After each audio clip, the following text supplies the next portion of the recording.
My sister and I both got the chance to go back to being 20 years old. My sister beat me to it, rushing to the intersection where the movie star was injured to wait and save him. Sis, the chance to marry him is mine now. I watched her retreating figure and laughed out loud. Who in their right mind goes looking for a man as their first priority after getting a second chance? Me. I'm obviously going to use this opportunity to make a fortune later. My younger sister successfully won over the man who was my husband in my previous life. Just as she was gloating in front of me, her proud husband fawned over me with an ingratiating smile. Miss Serafina, it's been such a long time. I'd love to discuss the new film you're investing in. Surprised. Huh. I've hit the jackpot. One. Serafina, why isn't your sister in class? A classmate brought me breakfast and quietly asked me why Jade was skipping class again. I shook my head. I don't know. She hasn't been coming home lately, but the truth is, I knew exactly where Jade was. She was with my future husband. Both Jade and I were given a chance to go back to being 20 and change our fates. In my past life, when I was 20, I rescued the movie star Justin from a car accident. He later introduced me to acting, and I rode that connection to greater and greater heights. At 36, I married Justin, transitioned into directing, and my directorial career took off without a hitch. Seeing me land my first role, Jade immediately quit the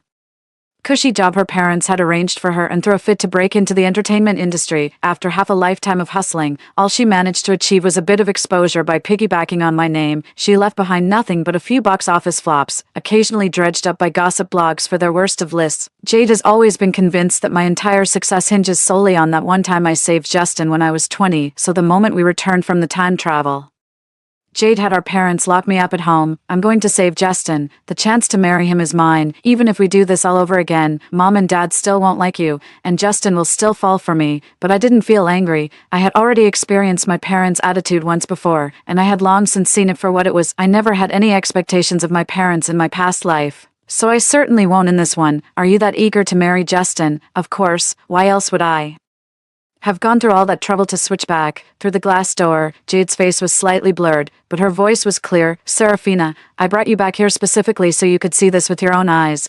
Seriously, I had to cover my mouth to keep my laughter from escaping. Can you believe it? I woke up and was magically 20 again. My sister's never been the sharpest tool in the shed, but when she applies herself correctly, she can be surprisingly effective. To put her at ease, I clutched the doorknob in feigned agony. How could you do this to me? Justin will never love you. Jade lifted her chin high. This time, I'm the one who gets to have it all. After Jade left, I wiped my face, drying the tears I had just performed. Looking at this familiar yet strange room, I couldn't help but laugh out loud. How wonderful, given a second chance at life. Who needs to go looking for a man? Of course. The goal is to seize this opportunity to right my wrongs and make a fortune. Besides, Justin is no saint himself, too. After school, since Jade was off, Dad wouldn't be coming to pick us up, but I was already used to that kind of behavior. After all, they weren't my real parents. In my past life, it took me a long time to find out that Morgan, Jade's father, was actually my uncle. After my parents died, he inherited everything and even told everyone I was his biological daughter. When I was little, I used to wonder why my parents were so harsh with me but doted on Jade. I only realized later that I was never truly part of their family. Morgan feels guilty towards Jade for adopting me. Jade was an only child, and now there's me in the family. Why doesn't he ever consider that his whole family has been living off my parents' money? In my past life, I was kept in the dark. By the time I learned the truth, Morgan had already used my parents' money to start a company and lived a life of luxury for decades. But now, there's still time to change everything, thanks to Jade, who used her smooth brain to help me realize this dream. I don't know what she traded for the power to reverse time, but it's fine. It wasn't my sacrifice anyway. Are you here for an audition? The staff member at the door looked at me with confusion. This is insider information. How did you find out? Don't cause trouble. Get out of here. I smiled. Why not let me give it a shot? You could ask the director. Maybe I'm exactly what he's looking for. This secret audition only became public knowledge after the film's release in my past life. When it went on to win an Oscar, a major character was cut from this film because the director could never find the right actor for the role. In my past life, he told me himself that if we had known each other back then, that role would have been mine. I can get acting roles without relying on Justin. Just as I expected, director Gene was very pleased with my performance. After all, in my previous life, he would bring up that role every time he saw me. Apart from the man himself, I'm probably the person in the world who understands this character best. Serafina, your acting is phenomenal. You don't seem like a newcomer who's never been on set before at all. Director Gene sent me a video over WeChat. It was my audition tape. You are the most talented person I have ever seen. Thank you, Director Gene. I chuckled at my phone. This wasn't talent. It was fate's repayment. 3. When I successfully landed the role, Jade was still tangled up with Justin, she even stopped going to school, spending all day running around Justin's hospital room. After all, in her mind, winning the Best Actor award was more important than anything. As for me, I chose to take a leave of absence from school first. After getting the leave sorted, I focused entirely on studying the script, waiting to join the production. Serafina, you're not thinking of dropping out to go find Justin, are you? Jade sneered. He doesn't even know you now. Going there would be pointless. Stop struggling. I saved him before you could. He won't love you anymore. I was at a loss for words, but I still pretended to be heartbroken. I don't believe it. Justin loves my soul. Thanks to my acting skills, I can deliver any line. Jade grew even more smug. Just you wait. I'm going to be a movie star. I almost burst out laughing. Jade has no idea that Justin's car accident left him with a permanent injury. He married me to hide his shameful secret. In exchange, he starred in my debut film for free, and I agreed to keep his secret. After we got married, Justin never had a single scandal, which Jade took as proof of his love for me. Give me a break. He'd love to have a scandal, but let's just say he's not exactly equipped for it. Serafina, you're terrified, aren't you? Terrified that I'll take everything from you. Jade, who I had utterly crushed in our previous life, now had eyes brimming with vindictive glee. I let out a soft sigh. You see, opportunities are only for those with the brains to seize them. Someone like Jade could turn back time 100 times, and she'd only fail 100 times. Does a fool become wise by going back in time? Not a chance. It's not like getting a brain transplant. Every time I see Jade racking her brains only to come up with some bile, I'm left in awe of the creator's sense of humor, but I'll still play along with her little act. I just love watching people I despise charge towards their inevitable fate, and seeing that look of pure agony when the truth finally hits them. Oh, I'd definitely be the villainess in a novel, for I didn't tell anyone I was joining the group. The day I left home, Jade brought Justin back with her. She linked her arm with Justin's and looked down her nose at me. Sis, this is Justin, the award-winning actor. I didn't say a word. Looking utterly crestfallen, Justin looked just the same as before. A hint of impatience flickered in his eyes, though he hid it well. He'd had the same dismissive air with all the hangers-on around him in his past life, too.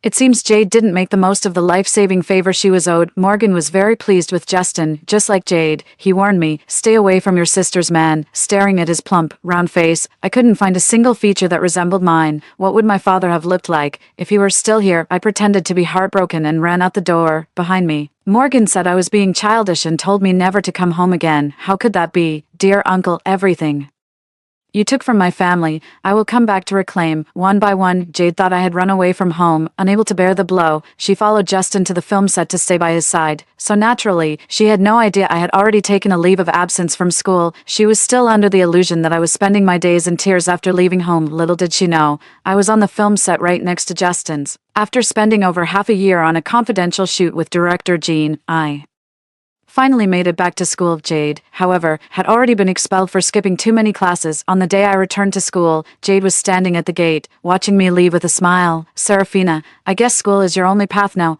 isn't it? Without Justin, how much better are you than me, really? I just smiled and said nothing. Director Gene has already wired me part of the film fee. I took the money to consult a lawyer, to find out how much I could still get back from Morgan. Given our current situation, the lawyer looked over my information, thought for a long moment, and then asked me, have you ever considered one possibility, that your parents' deaths might not be as straightforward as they seem? I was taken aback. Are you saying Morgan killed my parents? My parents died in a fire. After they passed away, Morgan took me in. Not long after, Morgan moved the whole family to another city, saying it was to spare me the psychological burden. I only managed to uncover that much before Jade and I were sent back to when we were 20. Could it be that my parents' deaths weren't an accident? 5. The lawyer said the fire was most likely set by someone they knew. I suggest you start by investigating the fire that happened to your parents back then. Trying to reclaim the inheritance from back then is next to impossible. After all, it's been 20 years. And a lot of the information is no longer verifiable. His words kept echoing in my mind. So, the people I've called mom and dad for all these years might be the ones who murdered my real parents. In my past life, the information I found said my parents were deeply in love and had a wonderful relationship. The person who helped me investigate this said to me with deep feeling, Serafina, if your parents were still here, they would have loved you dearly. They all think I'm pitiful, but I'm not one for what-ifs. An eye for an eye, a tooth for a tooth. Fantasizing solves nothing, just as the lawyer said. After 20 years, it's nearly impossible for me to reclaim the inheritance through normal channels, but that's alright. Nothing in this world is absolutely perfect. By unraveling the threads one by one, with enough patience, I will eventually get the outcome I want. Just as I started digging into the fire that took my parents, Jade and Justin were caught on camera by the paparazzi. There's been no response from Justin's camp yet. Jade couldn't wait any longer and called me, Serafina, you must be in so much pain, aren't you? Justin is already planning to get engaged to me. He even signed my management contract to his studio. Without Justin's help, you're nothing. For the rest of your life, you can just wait to be crushed by me. No matter what happens, Jade's mind never fails to impress me. Is signing a management contract to Justin's studio really a good thing? Doesn't that just give him total control over me? Jade, you really shouldn't sign contracts so carelessly with Justin looking out for me. I don't need your fake concern. I gave a quiet, humorless laugh. Jade, why do you hate me so much? In our past life, I genuinely tried to help you. You helped me. Then why didn't you give up your resources for me? Why was I only ever good enough to start from bit parts? Well, it's because your acting is terrible and your ambitions are way beyond your abilities, even playing a minor, D-list character. You managed to get dragged online and roasted into oblivion. I had the misfortune of seeing her clips. Every single one of her facial features landed in a place I never expected. If Justin is determined to make Jade an actress in this lifetime, then all I can say is, audiences are in for a real treat. In my past life, I had also tried to help Jade, taking her on variety shows and arranging roles for her. Back then, I hoped Jade would build a solid foundation. So I introduced her to roles that weren't major but were cleverly crafted. In her eyes, however, this was an insult. After we had that one argument, I never bothered with her again. Life is short. You can't spend all your time and kindness on people who don't matter. 6. After the situation had simmered for a while, Justin and Jade finally made their relationship official. The press releases spun it as a romance born from a life-saving favor. I couldn't help but laugh out loud, holding my phone. It seems Justin's injury this time around is still too embarrassing for him to talk about, riding on Justin's fame. Jade went from a complete nobody to a somewhat well-known celebrity girlfriend. Even though Justin's fans have given her plenty of hate, the two of them are constantly making public appearances together, flaunting their affection and attracting a lot of shippers. It's as if Justin is desperately trying to prove something with all this. Well, I wish him luck. Thanks to Jade's love of showing off, I've been kept fully informed of every single development in her relationship with Justin. After gaining some notoriety, Jade would often go live to interact with her fans, with Mr. and Mrs. Morgan making occasional appearances. What a loving family. Ever since I ran away from home that time, I've never gone back. There's no point in going back. It's not like Morgan would hide his criminal evidence at home. After 20 years, I honestly can't find any evidence to prove that Morgan committed arson and murder, but I've always believed that with enough patience, you can take down any prey. Director Jean was briefing me on the promotional task while I was watching Jade's live stream. Director Jean glanced at my phone and recognized Justin. Oh, Justin, I nodded. Yeah, his girlfriend is my sister. Director Jean hesitated for a moment before asking cautiously, your sister, your biological sister. That's right, we're twins. You two don't look much alike. After a pause, Director Jean added, Serafina, I know I'm being nosy. Maybe you should talk to your sister and suggest she takes a bit more time to think it over. Director Jean meant well, but it was a shame Justin's reputation in the industry has never been great, so his relationship announcement took a lot of people by surprise. A leopard can't change its spots, so everyone thinks they'll break up sooner or later, but I'm actually pretty confident they'll make it last, as long as Justin can keep Jade under his spell. I doubt they'll ever split up. Justin still can't face his own shortcomings. Typical man. I understand what you're saying, but my sister really likes Justin, so there's not much I can do about it. Director Jean sighed and dropped the subject. He then went over the promotional arrangements with me one more time. Serafina, once this film hits the theaters, you're going to be a star. Director Jean edited it himself, and my scenes kept getting more screen time. I'm the undeniable lead. You are the heart and soul of this film. Those words came from Harrison, the veteran Oscar-winning actor I shared the screen with. In his past life, he and this film swept through major film festivals, collecting awards left and right. In this life, it only took one scene for him to go from being critical of me to being utterly impressed. Director Jean has a great eye. To meet the Oscar submission deadline, Director Jean deliberately delayed the film's release. Coincidentally, during this time, Jade filmed her very first movie. It was the role Justin arranged for her, the same one that made me an overnight success in my past life. Serafina, you really wanted this part, didn't you? Jade's voice was laced with smug satisfaction. Well, now it's mine too. Well, It's not like I was dying to have that role anyway, thanks to my solid acting skills. Even though the character was the villainous second female lead, a lot of people ended up feeling sorry for her after the movie came out. Now with Jade in the role, I wonder what kind of sparks will fly. Without the right connections, wouldn't even you, Serafina, have to start from the bottom as an extra? And how much better are you, really? I'm probably going to disappoint her. I can still thrive without Justin. 7. Director Jean offered a very generous fee. While it couldn't compare to what I earned in my past life, for a newcomer, it was a truly substantial sum. I used part of that money to investigate the fire from back then, and invested the remainder into a web series. When you get a second chance at life, of course you're going to fix your past mistakes. In my previous life, that web series was a smash hit, receiving both critical acclaim and high ratings. The creative team behind it made an absolute fortune. Now, it's my turn to make some money together. The web series director was a newcomer and was deeply moved by my investment. Thank you for trusting me, I smiled, looking at his still somewhat youthful face without saying a word. Who would have thought that this small-time director, still churning out web series, would break through 3 years later with a low-budget comedy? From then on, he produced hit after hit, eventually creating a masterpiece hailed as a milestone in Chinese sci-fi cinema. And what I'm doing now is getting on board this ship before it even sets sail to fame. Jade never once considered how to leverage her second chance at being 20.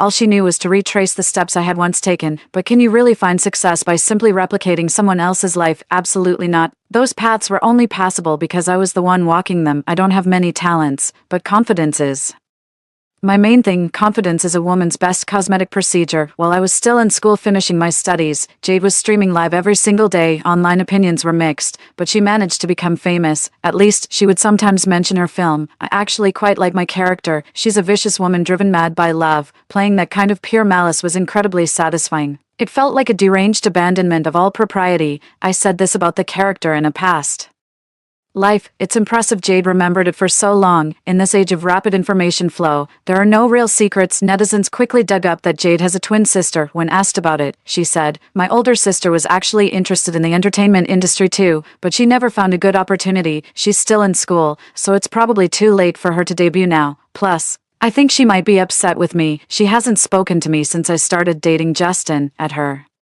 insinuation, many people came to believe I was just a talentless hack, jealous of my sister dating a superstar. Some, not knowing the full story, joined in and cursed me out on her behalf. Isn't this just pure jealousy? If my sister were doing well, I'd be over the moon for her. Exactly. Can't stand seeing others succeed when you've got nothing going for yourself. Make sure she stays far away from Justin. Watching the chaotic barrage of comments, Jade's smug satisfaction was practically oozing from her every expression. I shrugged, genuinely baffled by her confidence that I'd never make a comeback. Did Justin really give her that much of a sense of security? But things are about to disappoint her again. Once director Jin's movie gets its release date, I'll be hitting the promotional circuit with them. Soon enough, she'll see her triumphant sister back on screen. This was probably Jade's worst nightmare. 8. When I showed up at the movie promotion event with director Jin, Jade was already losing her mind. She frantically called me. "How did you manage to get in with director Jean?" Jade's voice was bordering on hysterical. "Go on, say it. Did you get ahead by spreading your legs? Huh, weren't you supposed to be so morally superior?" Her verbal attack was really weak, even a bit incoherent. I asked her, perplexed, "Why on earth would you think I'd take the same path as my last life? I genuinely can't understand this, and I'm seriously looking for an answer." But unfortunately, Jade didn't give me an explanation. Listening to her almost frantic voice, I couldn't help but laugh. "Remember director Jin's movie, Jade? Your big sister is going to the Oscars. What about you? So, how's that role I passed on working out for you?" Fuming with rage, Jade slammed down the phone. But this was only the beginning. Next, she would have to face all the fallout after the movie's release. Given a second chance at life, Jade has stayed true to her original self. Her acting skills haven't improved one bit. It seems she's never even considered how to better herself. In her view, you don't need acting talent to make it in showbiz. Just latch onto Justin's coattails and you'll be set for stardom. If it were really that easy, why would I have spent a fortune on top-tier coaches to hone my craft even after I became famous? You always reap what you sow.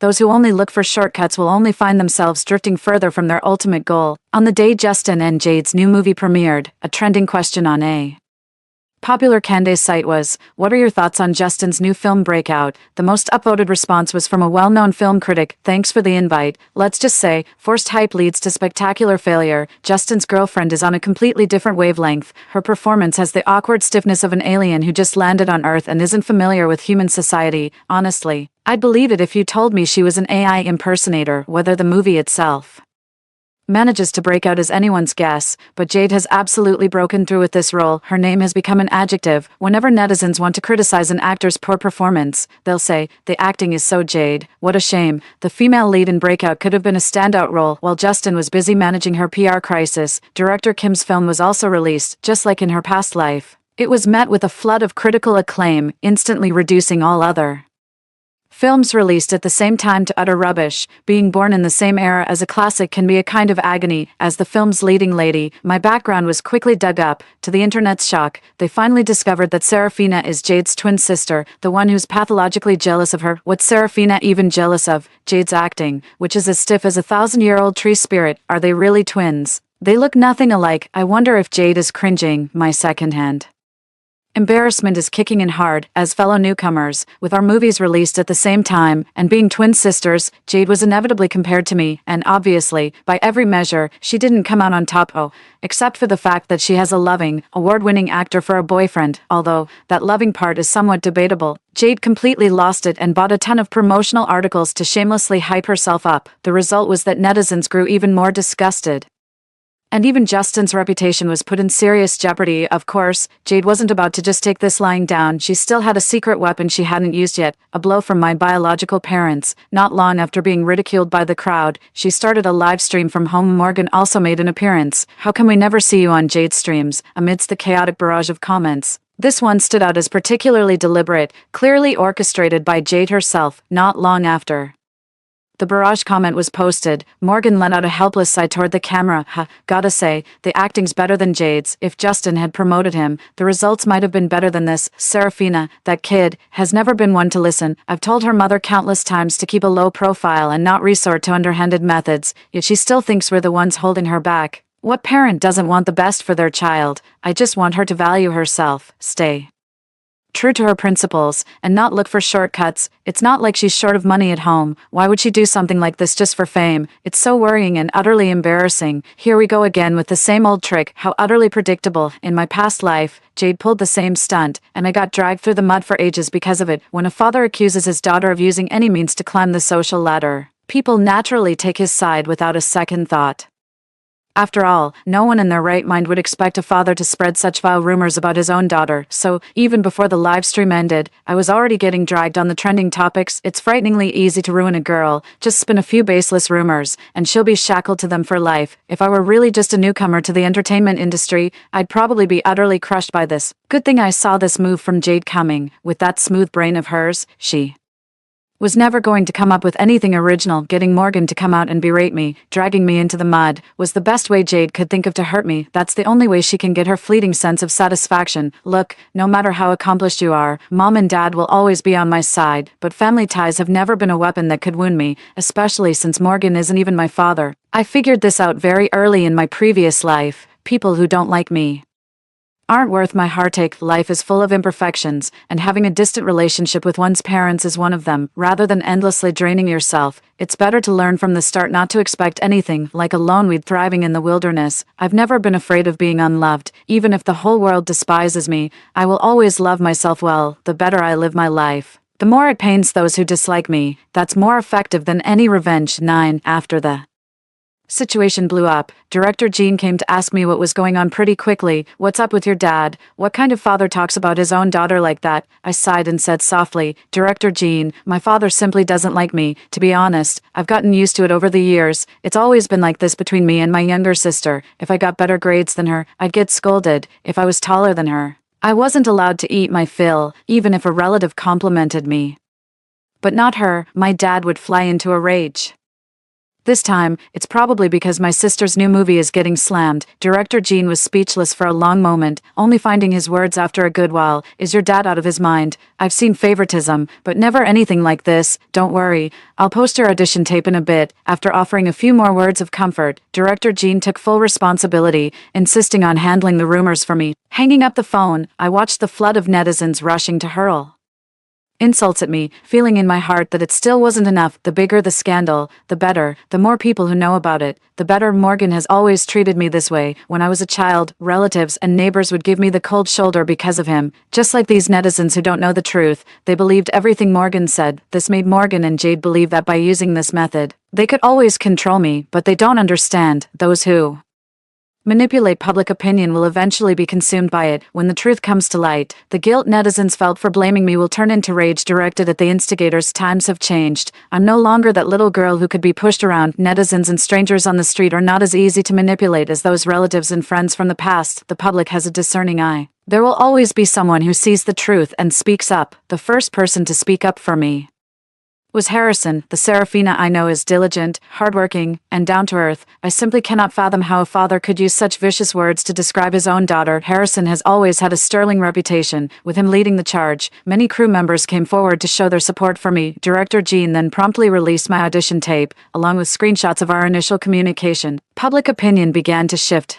Serafina doesn't seem anything like how her father described. Director Jean and actor Harrison's reputations are well known in the industry, right? I, for one, don't believe a word Serafina's father says anymore. Thinking about it, poor Serafina, to have her own father spread rumors about her. Seriously, I can't understand it. How could someone say such things about their own daughter? As someone in the know, let me just say, tragic doesn't even begin to cover it for Serafina. The whole family favors Jade. Back in their school days, if Serafina scored higher than Jade on a test, her own father would accuse her of cheating. That insider, of course, was arranged by me. With these things, one leads to another. By arranging for the first person to speak up for justice, I knew more old acquaintances would come forward. Over the years, Morgan's attitude towards me has been plain for all to see. Soon, Jade and Morgan were also trending, with the associated hashtag being #favoritism. Thanks to them, the production crew saved a fortune on marketing. A lot of people, feeling guilty after having criticized me, went to see my new movie as a form of apology, which gave the box office a nice little boost. Misfortune may be a blessing in disguise,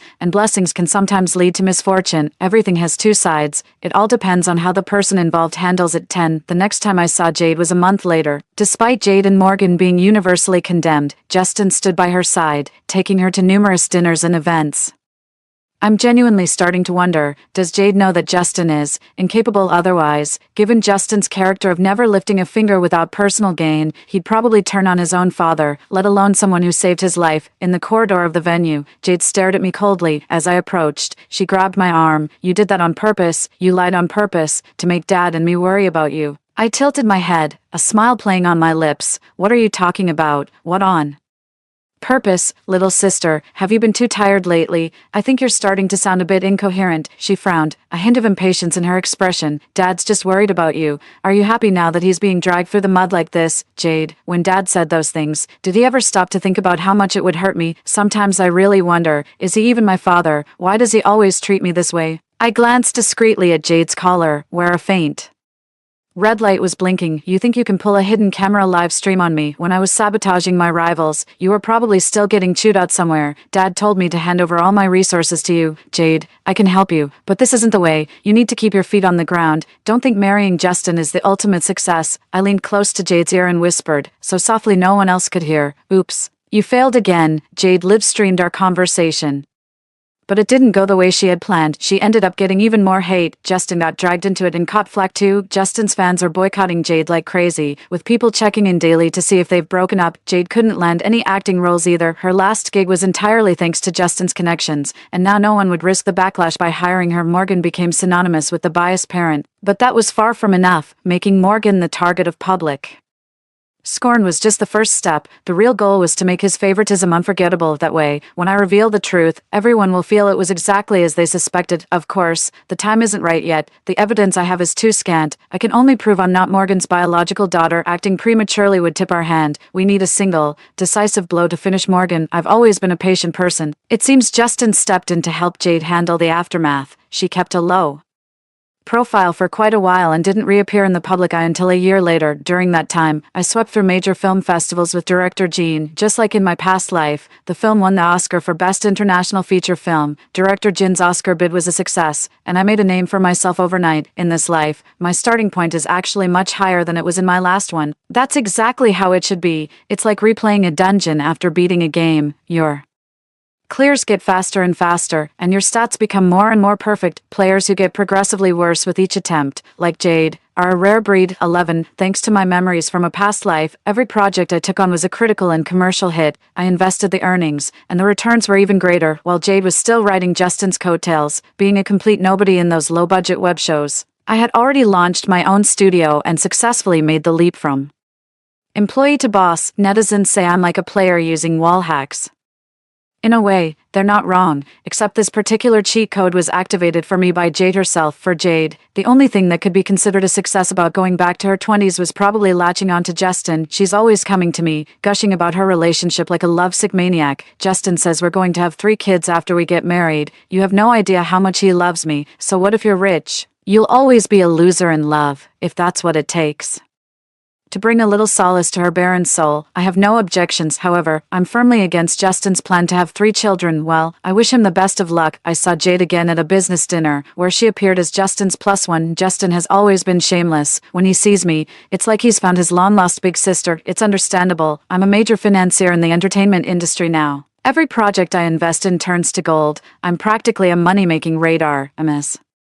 Serafina, it's been far too long. I've asked Jade several times to arrange a meeting with you, but the opportunity never arose. Your taste is impeccable. I noticed that the 600 billion project, which premiered last week, was also produced by your studio. Oh, I'd love to have the chance to work on a film with you sometime. What good taste. I really have to thank Jade for that, I said with a smile, glancing at her. Right, Jade. Jade's face was ashen. Justin tugged at her sleeve several times before she finally uttered a stiff, A flicker of impatience crossed Justin's eyes. That's just Jade for you, he said. She gets too shy to speak up in a crowd. I smiled but said nothing. I don't have any real issue with Justin. In our past life, our relationship was purely transactional, a mutually beneficial partnership at best, though it's clear he's chosen his business partner rather poorly this time around. Seeing how attentive Justin was to me sent Jade into an even greater frenzy. She stubbornly believed that as long as she stayed with Justin, she would have won against me, a perfect example of a hollow victory, but I'm done engaging with her nonsense now. It's Morgan's turn. Justice always catches up. He's enjoyed many years of freedom. Now it's time to pay the price. 12. After the low-budget, family-oriented film I invested in was released, the entire internet was moved by the father-daughter relationship portrayed in the movie. A prominent influencer posted with a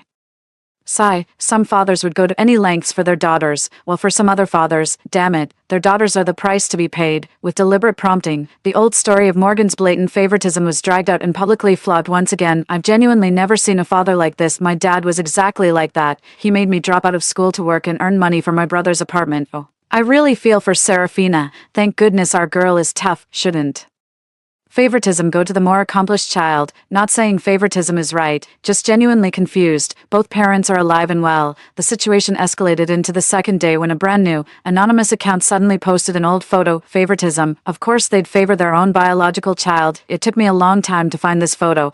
It's a picture of my parents with Mr. and Mrs. Morgan. Netizens quickly caught on and swarmed in. Under the barrage of questions, Jade was the first to lose her composure, publicly stating that the whole thing was baseless and impossible. Serafina and I are twins. How could we possibly not be biological sisters? The reason mom and dad don't like Serafina is because she's been disobedient since she was a child. What parent doesn't love their own child? Jade was desperate to explain things on Morgan's behalf, but the belief that Morgan played favorites was so deeply ingrained that no one believed a word she said. Exactly, who would ever trust the word of someone who benefits from the status quo? I hired a bunch of paid commenters to flood Jade's live stream, the kind that were there to support her. Of course, come on, don't be ridiculous. Now people are even saying they're not blood related. How could they possibly not be? Is there any proof of that? On the surface, they're questioning that all to count, but they're really just stirring the pot. Soon after, under my direction, the anonymous account released more information, directly accusing Morgan of embezzling his niece's inheritance. Where's the proof? Yeah, where's the evidence? If you ask for proof, you'll get it.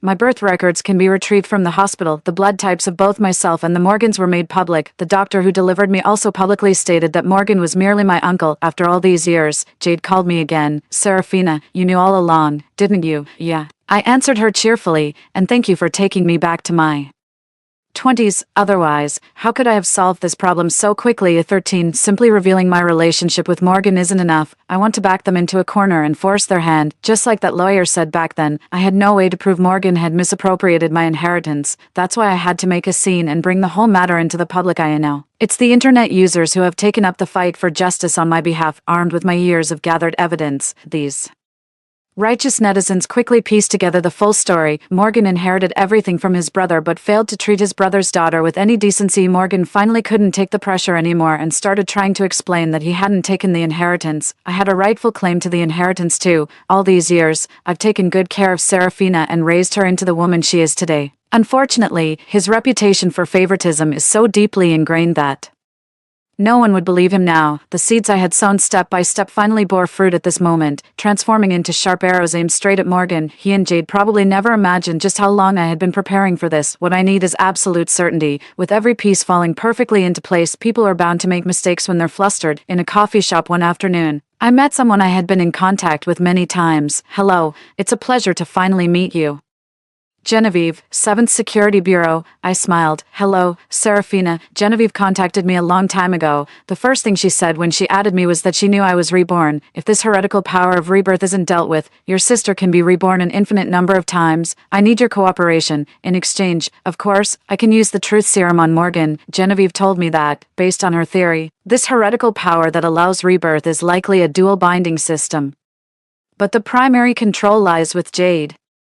Only if Jade slips up can she put an end to this heresy. Are there many heresies in this world? Genevieve shrugged. Yeah, what else do you think we're busy with all day? Not just a heretic. Sometimes I even doubt if this world is real. But truth and falsehood don't matter. Wherever I am, that is the truth. As per my agreement with Genevieve, I invited Morgan to a new variety show, telling him I intended to reconcile with him on the program, and right as the live stream began, Genevieve's truth-telling system took effect. Facing the camera, Morgan methodically recounted how he murdered his brother's entire family and detailed his treatment of his brother's only daughter. Is he insane? Is this for real? Netizens were utterly horrified, and Morgan not only confessed to the crime but also revealed his accomplices from the start. The case was so clear-cut that the police quickly opened an investigation and, following the clues, uncovered the truth that had been hidden for years.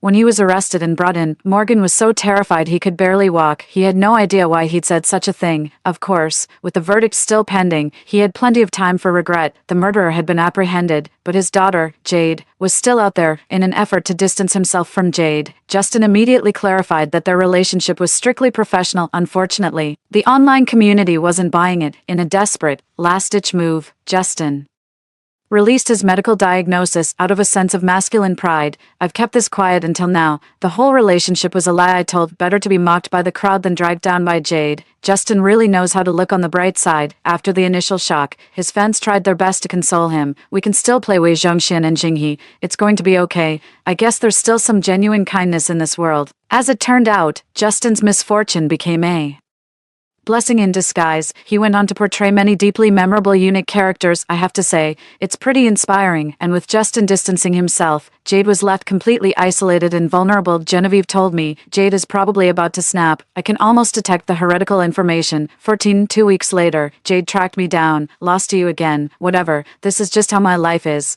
Let's meet up. Just as I'd suspected, in our last life, before the rebirth, Jade had asked to meet me alone too. Looks like she's trying to pull the same trick again. I pretended not to know anything and invited her to my place. The moment she entered the residential complex, the live feed started streaming to my computer. Genevieve asked me, take a close look. Do you notice anything unusual? Through the screen, I could see Jade's face clearly. The peculiar thing was, in a flash, I noticed a red string tied around Jade's wrist. She had been wearing that same red string the last time I saw her. That's the red string. Perfect. Before Genevieve made her move, I gave Jade a call. Jade, do you still think it was just dumb luck on my part? What else? This time, you just had a bit more information than I did. Give me another chance, and I will definitely beat you. A slow, knowing smile curved my lips. There won't be a next time, my sister. The moment Jade stepped through the door, agents from the 7th Security Bureau seized her. For an anomaly to take effect, specific conditions must be met, and now, Jade has run out of chances, Genevieve, and the others couldn't see the red cord on Jade's wrist, but I could. Under Jade's withering glare, I removed the red cord from her wrist. The cord emitted a faint glow,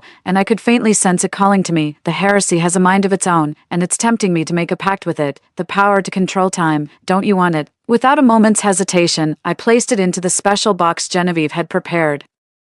After a moment's hesitation, Genevieve said softly, "My ability is to hear the voice of heresy. Why reject it? It's quite tempting, isn't it?" I smiled. Only the weak need to constantly reload a save. I just want to live each day to the fullest. Every moment of life is wonderful. If it were all a predetermined script, what would be the point? Genevieve gave me an approving look. "You're very clear-headed. There's no such thing as a free lunch in this world. Every privilege comes with a price."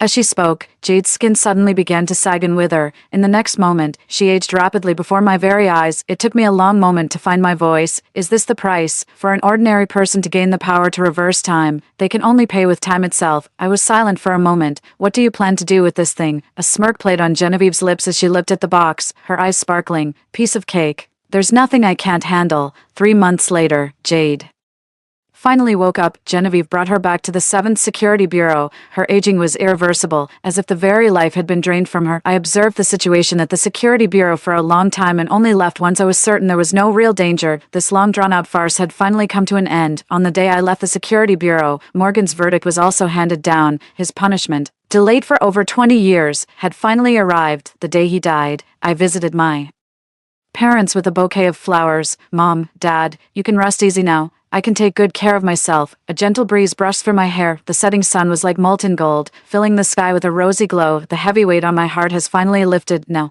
I'm off to enjoy my life as a wealthy woman. Story 2. Ever since I was a child, I've had the ability to foresee disasters, which has helped me escape death on multiple occasions. After the National Day holiday, I returned to my workplace with my boyfriend. Just before the plane took off, I had a premonition that there would be a plane crash. I stopped everyone from boarding at the gate, causing chaos and getting taken away for questioning. The plane landed safely after a 5-hour delay, but then passengers started live streaming, capitalizing on the news buzz to label me as a cult spy. They tearfully complained about losses from the delay and demanded I cover all the costs. They deliberately spread conspiracy theories to incite online harassment against me, which led to me being doxxed and losing my job. My boyfriend reported the disaster I had predicted to the government to snatch a promotion opportunity. I was sentenced to 3 years in prison. Later, the prison collapsed, and I was crushed to death. When I opened my eyes again, I had been reborn, right in front of the airport terminal. Ren. My boyfriend Kevin tapped my shoulder with a mysterious look on his face. "Didn't you say you had a bad feeling about today? Do you think the plane will be able to take off?" My eyes snapped open, and the world spun around me. The crushing despair and pain still lingered in my body, and I hunched my shoulders as I took in the familiar scene before me. I realized I had been reborn right after the National Day holiday in my previous life. My boyfriend and I booked our return flights, but on the day of our departure, I came down with a fever and started vomiting on the way to the airport. We hit and killed a rabbit, and I cut my finger on a hairpin, blood streaming down. I was so scared deep down that I kept urging Kevin to change his flight, but Kevin scolded me for being superstitious right in front of other passengers in the waiting area. He accused me of being neurotic and paranoid. He said if I kept this up, they'd have to send me to a mental hospital. I couldn't stand the strange looks from the passengers around me, so I had to shut my mouth and stop talking. Unexpectedly, right after boarding began, a vision of the plane exploding suddenly flashed before my eyes. For everyone's safety, I blocked the boarding gate and insisted that the flight attendants check the plane's safety. All passengers are required to go through security screening again. No one would believe my warning, so I had to lie and say I saw someone carrying a bomb when entering the airport. But then my boyfriend stood up and accused me of being mentally unstable, eager to board the plane sooner. The passengers in the waiting area all ganged up against me. They all started saying I was crazy and that I was deliberately causing chaos at the airport. Even so, after taking me away for questioning, the staff still conducted a thorough rescreening of all passengers. The aircraft also underwent another round of inspections. Hearing the news of the plane's safe landing while in the interrogation room finally put my mind completely at ease, but little did I know, this was just the beginning of my nightmare. This incident quickly went viral online and sparked widespread discussion. Passengers on that flight were all venting their frustrations one after another. They complained that the flight was delayed for a total of 5 hours, completely throwing off their schedules. One business owner even went live, claiming he lost a major deal worth hundreds of millions. Some women in the live stream also mentioned they'd missed their ideal marriage age. Long story short, my personal photos were doxxed, and I became the target of online harassment and boycotts. I got fired from my job, and strangers would even throw stones and eggs at me on the street. For a long time, I was too scared to leave my house. Instead of comforting me, my boyfriend gathered evidence and took me to court. He accused me of being a cult member who'd been spreading inappropriate statements for decades, and the court sentenced me to 3 years in prison. When my boyfriend came to visit me in prison, he was beaming with satisfaction. I asked him why, and he snarled, "The company actually appointed you as CFO. What makes you qualified? How dare a woman like you get promoted above me?" Later, when I predicted the prison collapse, no one believed me. I was crushed to death while locked in solitary confinement. After death, I saw many passengers from that flight ride my clout to become internet celebrities. I started live streaming sales, only to see my boyfriend land the CFO position. I can't accept this. I just can't. Ren, what's on your mind? I'm talking to you, Kevin nudged my shoulder, his tone tinged with impatience. The woman in the blue cap chimed in. "We were supposed to board in 5 minutes. Where's the plane? My wedding is tomorrow. If I don't make it back in time and miss my big day, I'll make the airline pay." Blue cap flashed her diamond ring the size of a pigeon's egg, drawing envious glances from those around her. The bearded man with a briefcase kept checking his watch, grumbling, "I've got $1 billion deal waiting for my signature, due. They think their airline salary can cover my business losses. Wow, big shot over here." Several people gathered around to strike up a conversation. I stared at their faces, seething with the urge to rush over and tear their mouths to shreds, while others stood by indifferently. These two were the real executioners and bloodsuckers. They gained online fame by insulting, belittling, and distrusting me. "Ren," Kevin finally snapped, shouting my name in frustration, suppressing the hatred in my heart. I looked at the one who deserved to die the most and calmly said, "What did you say? I didn't catch that." Since they repaid kindness with betrayal in their past lives, let them all board that doomed flight in this one. Kevin snapped impatiently, "I'm asking if this flight can take off." I chuckled, "Of course it can." My answer took Kevin by surprise. He furrowed his brow and pressed me again and again. "Are we really going to fly? Didn't you just say you had a bad feeling about this? Wasn't you who dreamed about the plane crashing last night, and then this morning you hit a rabbit and cut your finger? You said on the way here that these were bad omens." Kevin spoke loudly, making sure everyone could hear what he was saying. Just before boarding, everyone's eyes turned to me at those ominous words. Some looked worried, others dismissive, but most just thought I'd brought bad luck. With just a few words, Kevin had thrown me into the spotlight. Outside the huge glass window, thunder rumbled. Kevin's insistent questioning cut through the thunder. "Ren, do you think the plane can still fly?" Staring at my boyfriend, I recalled the words he'd said to me in prison during my past life. It suddenly hit me. I might have been set up, the rabbit that got run over, my cut finger, aside from the nightmares, all of it could have been staged. Maybe he's deliberately trying to get on my nerves to drive me crazy, so he can seize the CFO position. The thought sent a chill down my spine. Meeting Kevin's gaze, I replied firmly, "Of course it'll fly. I need to get back to work. It has to fly." "What rabbit? Don't be so superstitious. Talking about bad omens right before we board the plane is just asking for trouble." I smiled at everyone and spoke up first. "My boyfriend might be a little nervous. This time, I won't give him the chance to badmouth me and call me crazy. First time on a plane, country boy, letting a girl comfort you. How pathetic. What awful luck. Why would anyone say such things? I'm getting married soon." I refused to listen to this nonsense. Whispers broke out, and I saw Kevin's face turn bright red. He was so angry he was grinding his teeth. Composed, I opened my phone to change my booking. "Just cancel the check-in, otherwise, if I don't board the plane, it'll look suspicious." Kevin suddenly leaned in and whispered, "Ren, something's off with you." I can't even put into words the dread and pressure Kevin made me feel. He stared intently at my phone, let out an eerie chuckle, and said, "You're not thinking of secretly changing your ticket, are you?" My heart sank, and I shot him a glare. "Are you out of your mind? No way. You probably haven't heard yet, but I got a tip that the company is about to promote me to CFO. I'm itching to get back home. Can't wait to receive my appointment and throw a victory celebration." I had no choice but to drop this information to throw Kevin off track. Couldn't let him get suspicious. That scumbag had to board that plane. Just as expected, after hearing this, Kevin's face twitched in the strangest way. His expression grew even more uneasy too. "Is that so? Congratulations, then." I pressed my advantage. "What's the matter? Don't you want to hurry back? Is the plane really unable to fly, or is it that you don't want it to? We're all waiting here with urgent matters. Could you stop being so selfish?" I mimicked Kevin's manner, speaking loudly enough for everyone in the departure lounge to hear. "Is this kid out of his mind? I've got $1 billion deal to close. Are young people just selfish these days? No sense of morality at all?" The murmurs started up again as Kevin scrambled to explain himself. I quietly slipped the ID out of my bag and whispered, "I need to use the restroom." This time, I had the upper hand in the court of public opinion. I had just stood up when my boyfriend's voice suddenly cut through the air. "My girlfriend reads tarot cards. Why don't we have her tell everyone if we'll be able to take off? Ren, come over here, everyone's waiting for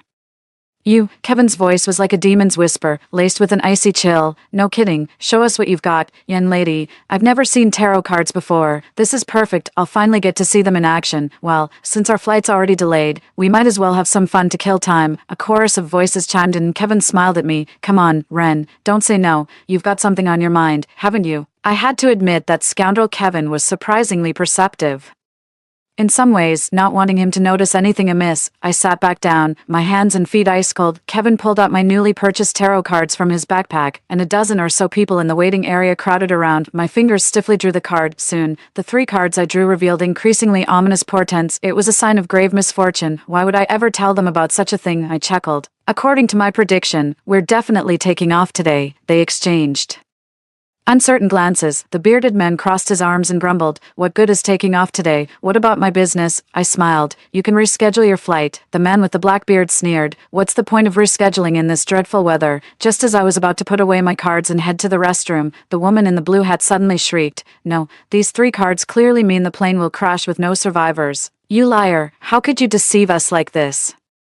As soon as he said that, everyone crowded around again. Kevin glared at me with a frown. Ren, what do you mean by that? Are you trying to get us all killed? He gripped my wrist tightly and demanded loudly. My heart leaped into my throat, and I soon shrugged helplessly. Sorry everyone, I actually don't know how to do it either. I just like to bluff people and put on a show in daily life. As you can see, the tarot cards are brand new and still sealed. I never expected to run into an expert. My face flushed with shame as I turned to ask the blue-hatted staff member instead. Sis, this is way too dangerous. Let's just reschedule our tickets. Does this thing actually work? Looks like I'm going to be late getting back to the office. What should I do, sis? I'm pointing the finger at the blue hats. Tarot cards were never mainstream to begin with, and many of the older passengers weren't having any of it. I've got $1 billion deal on the line. Our Yaozu is waiting at home for me to make dinner. No, I can't reschedule. I have to go collect the rent. The chaotic noise swallowed Blue Hat whole. When everyone turned to look at her, their eyes were filled with urgent accusations and blame. Blue Hat's face flushed crimson with rage, and she roared, Enough, stop making baseless accusations, you wretch. I never suggested everyone change their flights. I'm rushing back for my wedding. Why would I reschedule for tomorrow? If you want to blame anyone, blame her boyfriend for insisting on such an ill-omened move. The crowd's flushed faces shifted with unease as I watched the plane returning to the runway, my anxiety mounting. Just then, Kevin was arguing fervently with everyone about the situation. I excused myself to use the restroom and slipped away from that messy situation. As soon as I reached the restroom, I opened the app on my phone. It showed that I had already canceled my check-in and rebooked my flight for the next day. Now I had to figure out how I would handle the police questioning after the plane crashed. This time, no one can correct me anymore, because the dead don't talk. I had been standing in the restroom for half an hour, and it was almost time for my flight to board. Kevin suddenly sent a message. Ren, are you still in the restroom? Why aren't you boarding? There isn't actually something wrong with this flight, is there? Reading that message sent chills down my spine. The best solution I could come up with was to start a fight, whether it was the fact that only his name was on the property deed, or that his mother stole and sold my gold bracelet, all those things he thought I didn't know about that happened over the break. Just casually mention one of them, and he'll scramble to fix it right this second. He'd bolt faster than anyone. I know him all too well. Right at that moment, my bestie Zara called. Her WeChat notifications chiming away in the background. Looks like she sent over a ton of stuff the moment the call connected. Her slurred, drunken voice came through. Ren, what am I going to do? I'm pregnant with Kevin's baby. Just break up with him, please. Sobbing, my child can't grow up without a father. Zara's words hit me like a thunderbolt, leaving me completely stunned. At this time in my previous life, I was already busy trying to stop everyone from boarding the plane. I simply had no time to answer the phone, but this phone call was perfect. I pretended to be furious and gave Zara a good scolding. Deliberately positioning myself in front of the camera by the sink, passers-by shot me strange looks, and some even stopped to eavesdrop. This was exactly the reaction I was hoping for. After hanging up with Zara, I immediately called Kevin. He picked up right away. An irritated, anxious voice came through. Ren, we're already lining up to board. What are you doing? I tried to make my voice sound cold. We're not flying anymore. Come out, let's head back first. As soon as I said that, Kevin on the other end seemed to heave a huge sigh of relief. I knew there was something wrong with the plane. If we're not flying, we're not flying. Should have said so earlier. I let out a cold laugh. When did you start getting involved with Zara? You shameless adulterers. No wonder only your name is on the property deed. Kevin, do you even realize I pay for this entire renovation myself? Zara's been calling me nonstop. I demand an explanation today. Let's go back. The 3 of us need to hash this out face to face. I didn't even let him get Another word, and before I poured out all my frustrations in one breath, sure enough, there was silence on the other end of the line. Kevin, you jerk, are you even listening to me? Get your ass out here right now. I was practically shouting, and it took Kevin a solid minute to respond. Ren, I can explain, but there's an emergency at the office. We can't let personal matters get in the way of work, right? Kevin was deflecting again. I knew he just didn't want to deal with the mess, but... It's fine, soon you won't even have a mess to deal with. Drop dead, you scumbag. I put on a hysterical act and started screaming. Work, what does work even matter? Worst case, I'll just quit this damn job. I've never been treated so unfairly in my life. Get out here and face me right now. After I said those words, I could almost hear a faint snicker from the other end of the line. Is he trying to use this recording as proof that I'm not taking my job seriously, and then use it to get me fired? It doesn't matter anymore. He'll never get that chance. Kevin, Ren, I've boarded the plane. Let's talk later. Maybe you should go home and cool off for a bit. We can talk when you've calmed down. With that, he immediately hung up, afraid to hear another word from me. The airport is blanketed with surveillance cameras, so if we're putting on a show, we'd better make it convincing. I started leaving the airport, calling our mutual friends nonstop along the way. I condemned their despicable actions. As soon as I got back to the city, I went straight to Zara's door and started banging on it with a cleaver, making a deafening racket. A neighbor took a quick glance at me and quietly closed their door, probably calling the police. I figured, fine by me, let it escalate. The bigger the scene, the better. Zara was hiding at home, too scared to step outside. While I kept banging on the door, she called to warn me. Listen, Ren, I've already called the police. You were with Kevin for years and never had a child, but I got pregnant as soon as we got together. His mother already promised me that house. Soon enough, I'll be the lady of the house. Haha, the cops are here. Say hello to jail time. I ignored her and kept pounding on the door. The nearest police station was just 3 kilometers away, and soon 2 officers in uniform showed up at the door. I cooperated fully and immediately dropped the knife. Officer, that bitch in there is sleeping with my boyfriend in my own house. And she's pregnant. The 2 officers exchanged a glance, their eyes conveying mutual exasperation. Nevertheless, they followed procedure and escorted both of us to the police station's mediation room 3. In the mediation room, Zara remained as arrogant as ever. She patted her belly and lifted her chin defiantly at me. I'm carrying Kevin's child. He would never abandon his own flesh and blood. Just wait until he leaves you. Oh really? This baby might grow up without a father. Zara, you should break up with him first. If this gets messy, you'll be the one who gets hurt. His mother adores me. She gave me a gold bracelet the first time we met. Zara deliberately raised her hand to reveal the gold bracelet on her wrist. I took a closer look. That was the very one I had lost. Just then, a police officer suddenly entered and whispered something to the other 2, and then everyone's gaze turned toward me. I'm afraid the plane has already exploded. Miss Ren, please come with me to the interrogation room. There are a few matters I'd like to confirm with you. As the police led me away, Zara was still shouting, serves you right for all the shady things you've done.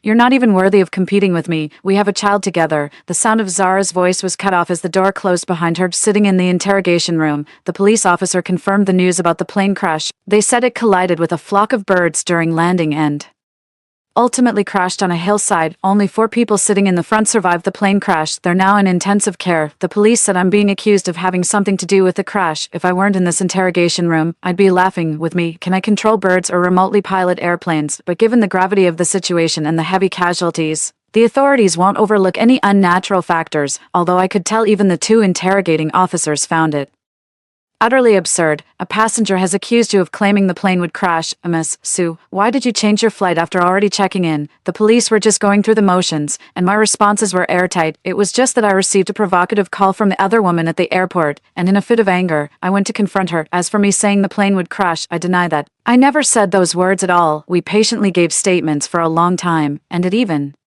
involved Zara having to give a statement as well. They found nothing suspicious about me and let me go. Before leaving, I asked the police, is my boyfriend Kevin one of the survivors? Zara, who came out with me, widened her eyes and stared at me intently. What did you say? What survivors? That's nonsense. The officer and I fell silent at the same time, both looking down at Zara. The father of the unborn child is now in the intensive care unit. After a long silence, the officer finally patted my shoulder, tacitly acknowledging my question. I forced a smile and left the police station. The wicked really do live 1,000 years. Even a devastating plane crash with heavy casualties couldn't finish off this scumbag. I suppose all these charges the police mentioned are related to Kevin. He just can't stand to see me doing well and wants to drag me down with him. With that in mind, I made a point of looking up which hospital Kevin was in. I planned to visit him and see who the survivors were this A few days later, at the Provincial People's Hospital, I finally got to see Kevin as I had hoped. He was wrapped in bandages from head to toe, his left leg was missing, and his face was severely burned. Only one of his eyes moved to look at me, a truly horrifying sight. You bastard. Kevin's hand trembled as he pointed at me, his whole body shaking uncontrollably. I let out a cold laugh and stepped forward. Long time no see. Kevin stared daggers at me, but I paid no mind and just kept talking to myself. Thanks to you and Zara, I didn't board that plane. Looking back now, I really was incredibly lucky. You two are practically my guardian angels. I heard Zara's expecting. That's wonderful. Now you won't have to worry about carrying on the family line. Kevin couldn't speak, but his gaze was as cold as steel. He wishes he could tear me limb from limb, but his suffering doesn't even come close to a fraction of what I endured in my past life. As Kevin was fuming, trying to sit up and strangle me, I kept peeling an apple for him. I said nonchalantly, don't hold it against me for only coming to see you now. I just got promoted to CFO, and the company has been piling on the work lately. Things have been crazy, so swamped I barely have time to eat. Sorry I'm running late to see you. When you and Zara tie the knot, I'll be there to toast at your wedding. I set the apple on the plate, gave him a wave, and turned to leave. Kevin thrashed around trying to curse at me, but ended up tumbling off the bed instead. The commotion was so loud that several medical staff rushed into the room. But what does that have to do with me? A chill ran down my spine when I spotted that figure in the blue hat among the survivors. In the real world, the good die young while the wicked live for 1,000 years. But I heard she lost her sight in both legs, and will be confined to a wheelchair for the rest of her life. Her fiancé, who was about to marry her, called off the wedding immediately upon hearing the tragic news. He returned all of her dowry. I wonder if she'll ever find a husband who'll give her a diamond the size of a pigeon egg in this lifetime. The only thing that brings me any satisfaction is that bearded old man is dead. Good riddance, a worthy death. In my past life, they profited handsomely from my death. This time around, I wish them nothing but worsening misery. After leaving the hospital, the turbulent emotions I'd carried since my rebirth finally settled. I'm about to embrace a whole new chapter of my life, but little did I know, this was far from over. Before long, nearly identical gossip posts from my past life started circulating online. My last-minute flight change made me the prime suspect. There's no shortage of inflammatory posts circulating online. Some so-called metaphysical masters even claimed I'd summoned that entire plane to steal their life force. Their elaborate stories actually managed to convince quite a few people. The survivor in the blue hat has gone live again. This live stream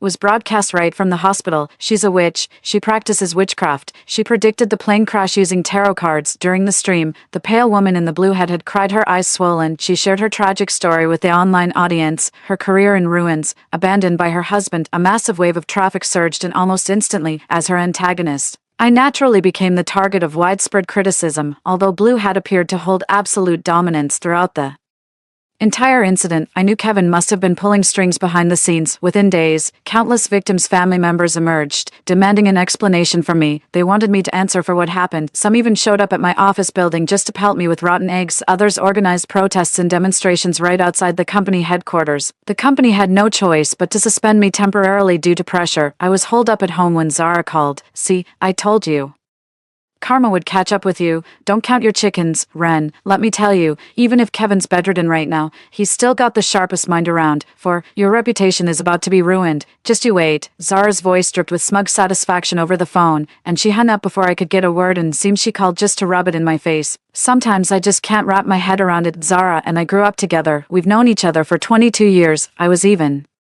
the one who bought her first birthday cake. Never imagined they'd both end up betraying me like this behind my back. In my past life, I never believed Zara was completely innocent. She knew the truth but never warned me or spoke up for me. It shows that our 22 years of friendship meant nothing to her. The online controversy is still brewing, but I don't care. I've found a way to fight back, so we're playing the Misery Olympics now. Bring it on. Unlike their baseless accusations, I actually have solid evidence. I wasn't surprised when Kevin's mother showed up at my doorstep, given that her son went through such a major incident while I came out completely unscathed and even got a promotion and raise. It's no wonder she couldn't just sit back and do nothing. I saw the footage from the doorbell camera. Kevin's mom even brought two strong, sturdy women with her. The moment I opened the door, Kevin's mom barged right in. I'll beat you to death. You has been destroying little tramp ever since our Kevin got together with you. He's had nothing but financial losses and bad luck. Why don't women like you just die already? You have to go around ruining men's lives. Kevin's mother grabbed me and started hitting me, while the other two women went on a rampage, smashing everything in my room. I ran around screaming, deliberately tripped, and fell hard, getting pretty banged up. His mother then pinned me down and started hitting me. In no time, my place was completely trashed. It wasn't until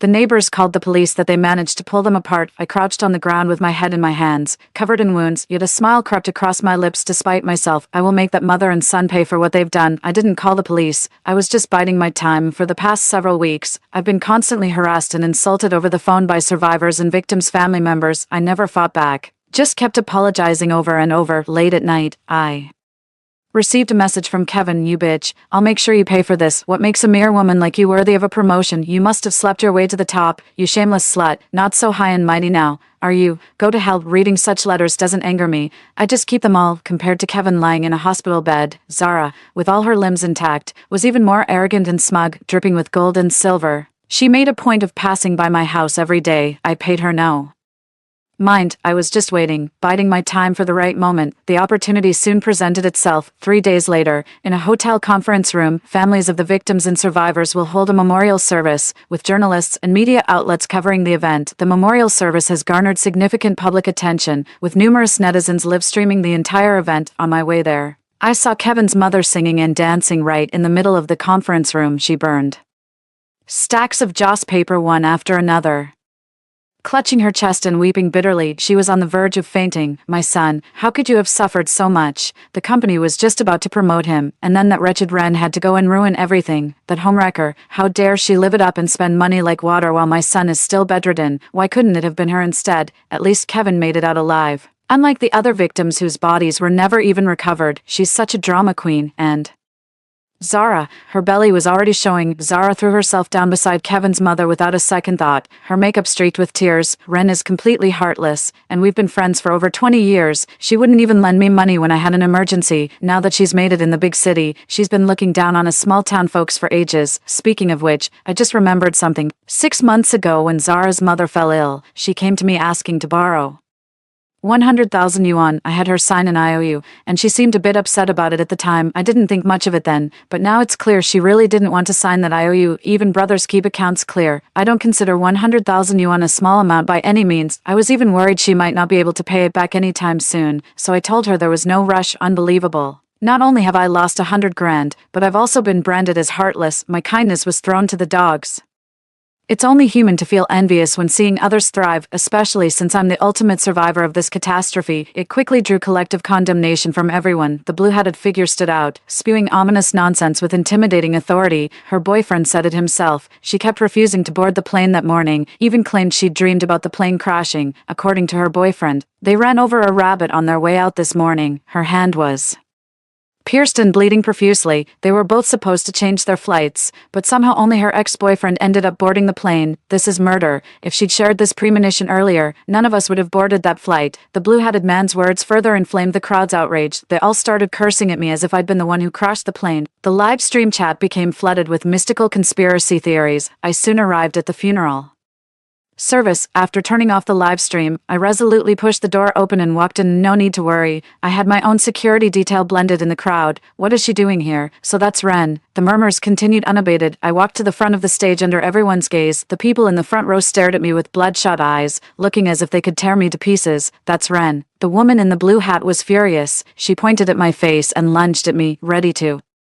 strike. Someone in the crowd held her back. I faced everyone as 2 tears rolled down my cheeks. I truly sympathize with everyone's situation, but I need to clear my own name. Regarding the viral tarot card incident and conspiracy theories circulating online, I actually have new evidence to present. Without giving anyone time to react, I immediately played a recording. My girlfriend. Sorry everyone. I actually don't know how to read these either. The tarot deck is brand new, still sealed in its packaging. Hey, maybe we should all just reschedule our flights. This is the recording from that day at the airport. When everyone fell silent, soon after, the voice of the person in the blue hat came through. How dare you make such baseless accusations? I would never. I'm getting married. Why would I change my ticket? Blame her boyfriend for insisting on such an unlucky arrangement. The recording ends here. Shedding light on the tarot card incident, everyone turned to look at Blue Hat, who is having an emotional breakdown. How dare you record this? What gives you the right to record us? I put on an innocent face and said, sorry about that. I was actually just planning to document some daily moments between Kevin and me. It's something we've always done. Seeing things were getting tense, Kevin's mom stood up and yelled, then why didn't you change the booking when my son asked you to multiple times? Why did you change the booking at the last minute again? She confronted me loudly, once again turning the blame squarely on me. Yeah, why? Another shout rose from the crowd, but I remained completely unfazed. I turned on the screen sharing, and the massive display lit up with the PowerPoint presentation I had prepared long in advance. It was a complete and airtight chain of evidence: the dead rabbit Kevin purchased, along with the video of him planting needles in my hair clip, and various search records on how to drive a girlfriend to a mental breakdown. I pointed at the evidence on the screen and said, "This is exactly what Kevin meant when he said I've had a bad feeling all along." Everyone was stunned. They never expected such a dramatic twist in the situation. The number of viewers in the live stream skyrocketed, with comments flying across the screen at lightning speed. Kevin's mom was the first to lose her composure. She rushed out to shut down the computer, but someone stopped her. "You're making baseless accusations. You fabricated the evidence." Ignoring her insults, I picked up the megaphone and brought up the issue that concerned everyone most. The reason I changed my booking last minute was because my boyfriend cheated on me. The other woman called to gloat about her pregnancy. As I spoke, I tapped the recording on the screen, and Zara's smug voice immediately burst through, something about how her child couldn't grow up without a father. Something about how we should break up immediately. Such remarks were utterly infuriating, and everyone started looking at Zara differently. Zara flushed bright red. Clearly she understood the concept of moral boundaries, otherwise she wouldn't have been rendered speechless. I've also kept the recording of my call with Kevin. I played the recording while calmly explaining, "These recordings will serve as evidence for future legal proceedings." My tone remained detached. The live stream viewers who were initially just spectating now unanimously sided with me. The family members gradually composed themselves. After all, this air disaster wasn't my fault. I bowed to everyone while wiping away my tears. "I'm truly sorry to everyone. I never wanted to come forward and cause you all more pain, but the cyberbullying and the goddamn harassment from my ex-boyfriend have made it impossible for me to live a normal life." I projected every single threat and insult Kevin hurled at me onto the big screen. Even the video of that day when his mother came and physically assaulted me. That shut everyone up for good. Netizens were up in arms, their outrage reaching a fever pitch. Since it touched on workplace gender conflicts, it instantly ignited a firestorm, and so the controversy came to an end. When I became a target myself, that inexplicable hostility suddenly felt far less intense. Besides, I've already gained the upper hand in the court of public opinion online. I've returned to my normal work routine, and I've taken Kevin's mother to court. She assaulted me with intent, committed home invasion robbery, and even stole my gold bracelet. All of this was clearly captured on surveillance footage. She was quickly arrested by the police. As for Zara, I sent her all of Kevin's flirtatious chat logs with his female co-workers. A man who's willing to cheat would never stop at just one affair. Much later, I heard Zara stabbed Kevin. Good riddance. Scum like that belongs in hell. My life is finally moving full steam ahead. Another national day, another trip home. But this time I skipped the flight as the high-speed train raced on. The endless fields outside lulled me into a drowsy haze. In my groggy state, I seemed to slip into another dream. Clang, past life side story, and then there were none. She's dead. Ren is finally dead. After serving as the company's CFO for 3 years, Kevin couldn't help but applaud when he heard the news. 5. That woman got what she deserved. She shouldn't have meddled in other people's business. He simply couldn't stand seeing her do better than him. Kevin now has both a son and daughter, achieving success in both family and career. He's heading to Ren to flaunt his wealth and show off. Kevin deliberately parked his newly acquired luxury car by the roadside, relishing the attention from passers-by. He just stepped out of the company building. The billboard fell from the rooftop, crushing Kevin into a bloody pulp. Blue Hat and Blackbeard got married. The two are now high-traffic couple bloggers. They couldn't care less about Ren's death. At most they might sigh about it. They built their fortune by feeding off Ren's flesh and blood. While flirting in the bathroom, they slipped on spilled shower gel and got strangled by a clothesline together. The police arrived and ruled it a suicide. What else could it be but suicide? Is death here? Story 2. After the apocalypse began, I turned into a conscious zombie that day. While chasing ordinary humans for fun, I suddenly heard a familiar voice that made me shiver. "Mia, stand up straight." I turned around and there was Mrs.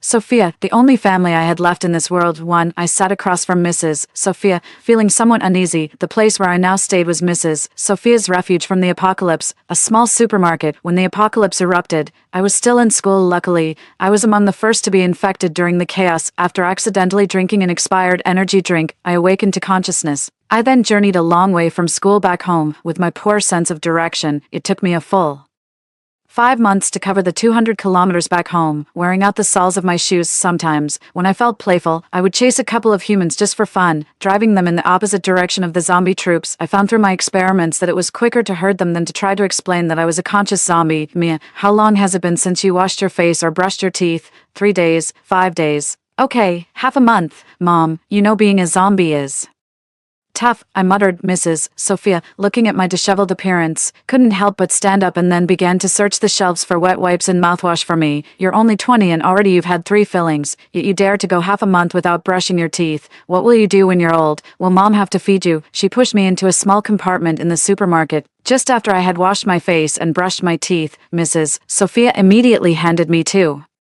sets of new clothes. Seeing me clean and tidy before her eyes, she finally breathed a sigh of relief. Her eyes gradually moistened as she looked at me. For the first time in her life, I saw Mrs. Sophia's tears. You should know, she didn't shed a single tear at her parents' funeral, and she usually handled things briskly, like a machine without emotions. But even such a person, tough on the outside but soft on the inside. For a child with no blood relation like me, she fought with my biological father for custody, taking me away from what was essentially a ruined original family. You little rascal. Mom thought she might never see you again in this lifetime. Mom, don't worry, even if I die and become a ghost, I'll float my soul back to you. You little devil, always so glib. Mrs. Sophia broke into a smile through her tears. I opened my arms and hugged her, feeling her much thinner than just half a month ago, which pained my heart. Mom, I'm back. Just then, my stomach inappropriately growled. I touched my nose, feeling a bit sorry for myself. Mrs. Sophia's body stiffened for a moment, but she still patted my back and said, Mom will get you something to eat, too. Mrs. Sophia searched the supermarket for a long time, then dragged out a young man who was unconscious from a small compartment. Looking at the young man and then at Mrs. Sophia,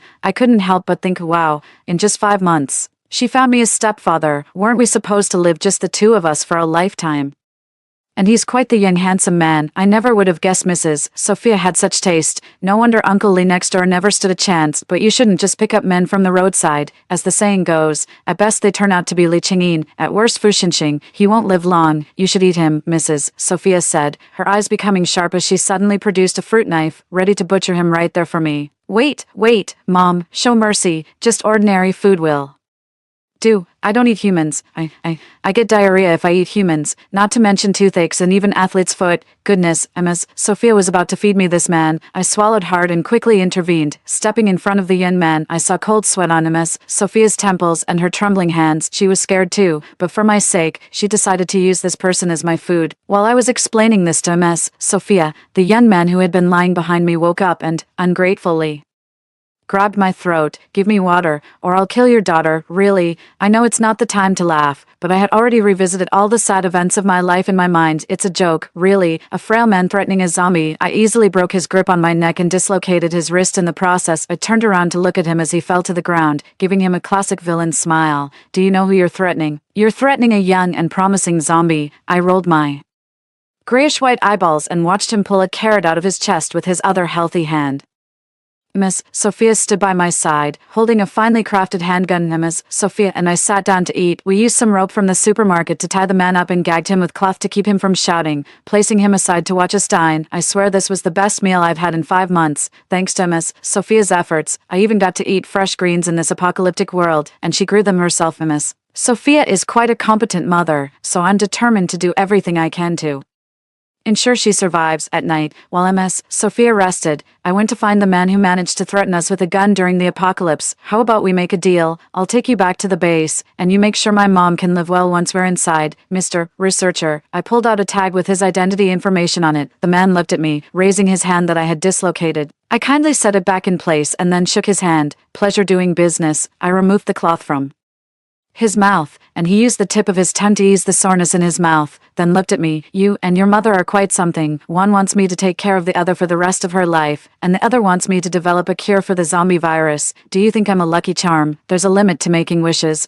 I'm just a mere worker, and that tag isn't even mine. I tilted my head, resting my chin on my hand. I have no use for useless people. Choose between lying and being thrown out to feed the other zombies. Truly, a wise man knows his own limits. This man named Austin quickly accepted his role as a lucky charm under my threats and incentives and provided me with 312 different routes to the human base. After discussing with Ms. Sophia all night, she finally agreed to our plan to head to the human base. Most of the time, Ms. Sophia would support my decisions, but this time, she was extremely reluctant. She was worried that if she went with Austin to the base, I would continue to wander outside, becoming a pitiful child without a mother. She preferred to stay with me guarding our small supermarket than spending her future in a human base, so I assured her repeatedly that Austin was an excellent researcher who already had significant insights into the zombie virus and could surely save her ignorant daughter. Since the human base was over 700 to 800 kilometers away from our small supermarket, I didn't mind the long journey, but I couldn't let Miss Sophia get tired, so I spent a month finding a functioning car and gathered several large barrels of gasoline from a nearby gas station overrun by zombies. After packing up a considerable amount of supplies, we set off towards the human base. Miss Sophia was driving while Austin sat in the passenger seat navigating, and I,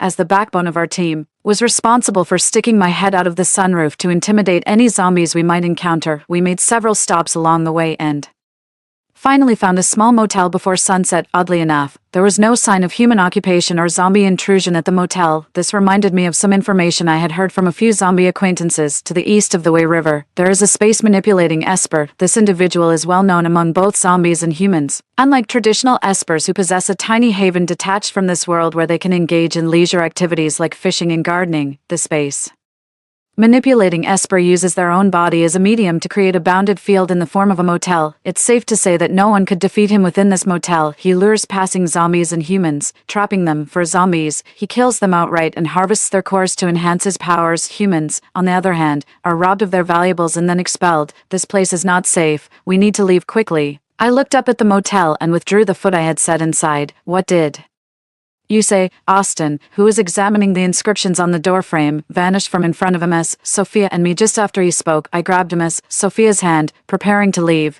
but suddenly a gust of wind, seemingly from nowhere, blew us both inside. Hold tight around my waist, I said. I took a deep breath and reached for the doorframe, about to kick the door open with all my might. Suddenly, the warmth around my waist disappeared, and Miss Sophia was gone. I loosened my grip, momentarily dazed. Then, a heavy blow to the back of my head, and everything went black as I passed out. When I came to, the first thing I did was throw a punch at the person in front of me, making close contact between my hand and his face. The sound was loud, and the force was strong. The person's face turned red and seemed to get even more inflamed. Mia, were you really trying to kill me? I blinked and met his gaze, rubbing my hands on the blanket covering my knees. Jordan. This man was Jordan, the son of Uncle Lee who lived next door. He was the son of the proud Uncle Chase who had once harbored unrequited love for my mother. He often forced himself to tutor me to give my mom and his dad some alone time, which I remember as some pretty dark days, feeling like I had to finish all the assignments of my lifetime. But now was not the time for pleasantries. I looked at him and started asking questions. Are you the legendary space-manipulating Esper then? Where is my mom? First off, I'm not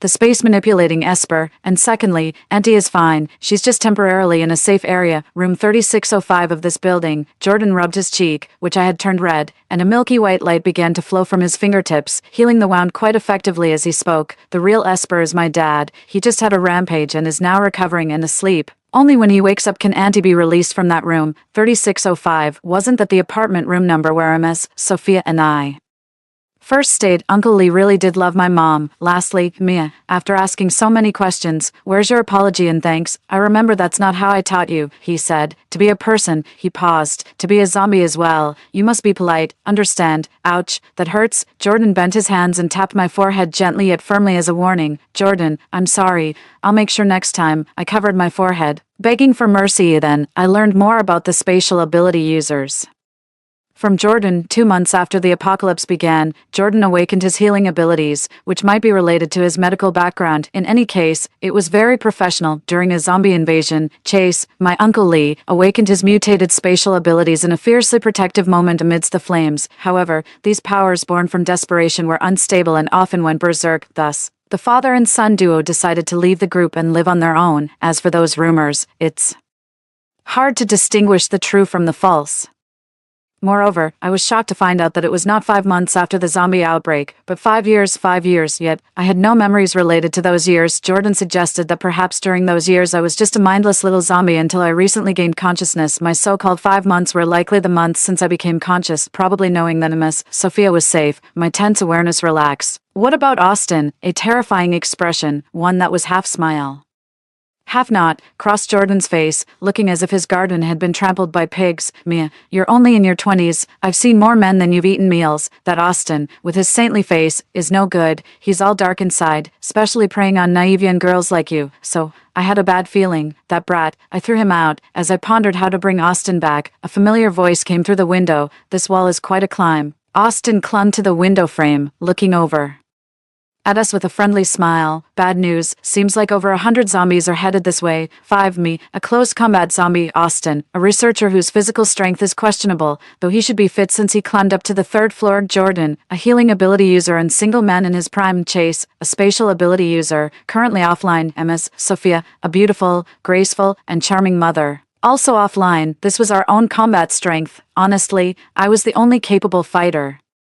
Uncle Lee and my mom were well protected by Uncle Lee's abilities, according to Jordan. Currently, the 3 of us young and strong were in a precarious situation. The enemy was a swarming group of nearly 100 zombies. I looked at the wardrobe in the room, stuffed the 2 men of similar size inside, and locked it. Then, I cut my wrist and smeared some blood outside the wardrobe to mask their scent from other zombies. I remembered using this method to save someone before, though I couldn't recall exactly who it was for, but it must have been a kind and lovely young girl. Don't move around here, both of you. Stay hidden. I'm going to see if I can lure these zombies somewhere else. I'm a zombie. They won't do anything to me. After saying this, I didn't wait for their response and opened the door to head downstairs. The zombies were running towards me in extremely contorted postures, moving very fast. I quickly found the rotten meat we had prepared for this situation on the car we arrived in. I secured it on the roof of the car, then started throwing it piece by piece into the crowd of zombies like training dogs. What was once a chaotic crowd of zombies fell into a deadly silence. As soon as the first zombie bit into the rotten meat, the noise resumed, and they abandoned the house and ran towards me. Zombies are creatures that fear water, but their craving for food overwhelms their fear. After stepping on the gas pedal for the last time, I drove the car into a lake and escaped on foot. Thus, nearly 100 zombies fell into the water like dumplings. I looked up at the moonlight and followed the markers I had made earlier to find my way back. I really am not good at navigating. Otherwise, I wouldn't have taken so long to find my way home. I hadn't gone far when a light suddenly flashed in front of me. It was Austin and Jordan, arriving in an SUV. One in the front seat and the other in the back. They seemed to be on bad terms. Austin's cheek and left eye socket appeared to be injured. I waved to them and was about to climb into the passenger seat, but then Jordan grabbed me by the collar and put me in the back seat, taking the passenger seat himself. Mia, don't act on your own next time. Hey, I'm fine. Look, I don't have a scratch on me. I replied to Jordan. What if something had happened? How would I explain it to you and your mom? I was about to say something when Jordan turned his head and looked straight at me. Mia, can you please stop treating your life like a joke? I understand. I looked at Jordan, feeling genuinely touched. Jordan, he really is a good person. On the way back, I learned that Austin's facial injuries were from them breaking out of a wardrobe. Of course, I was skeptical of this truth. After all, getting such symmetrical black eyes from a fall seemed unlikely. Then Jordan righteously refused to treat Austin's wounds.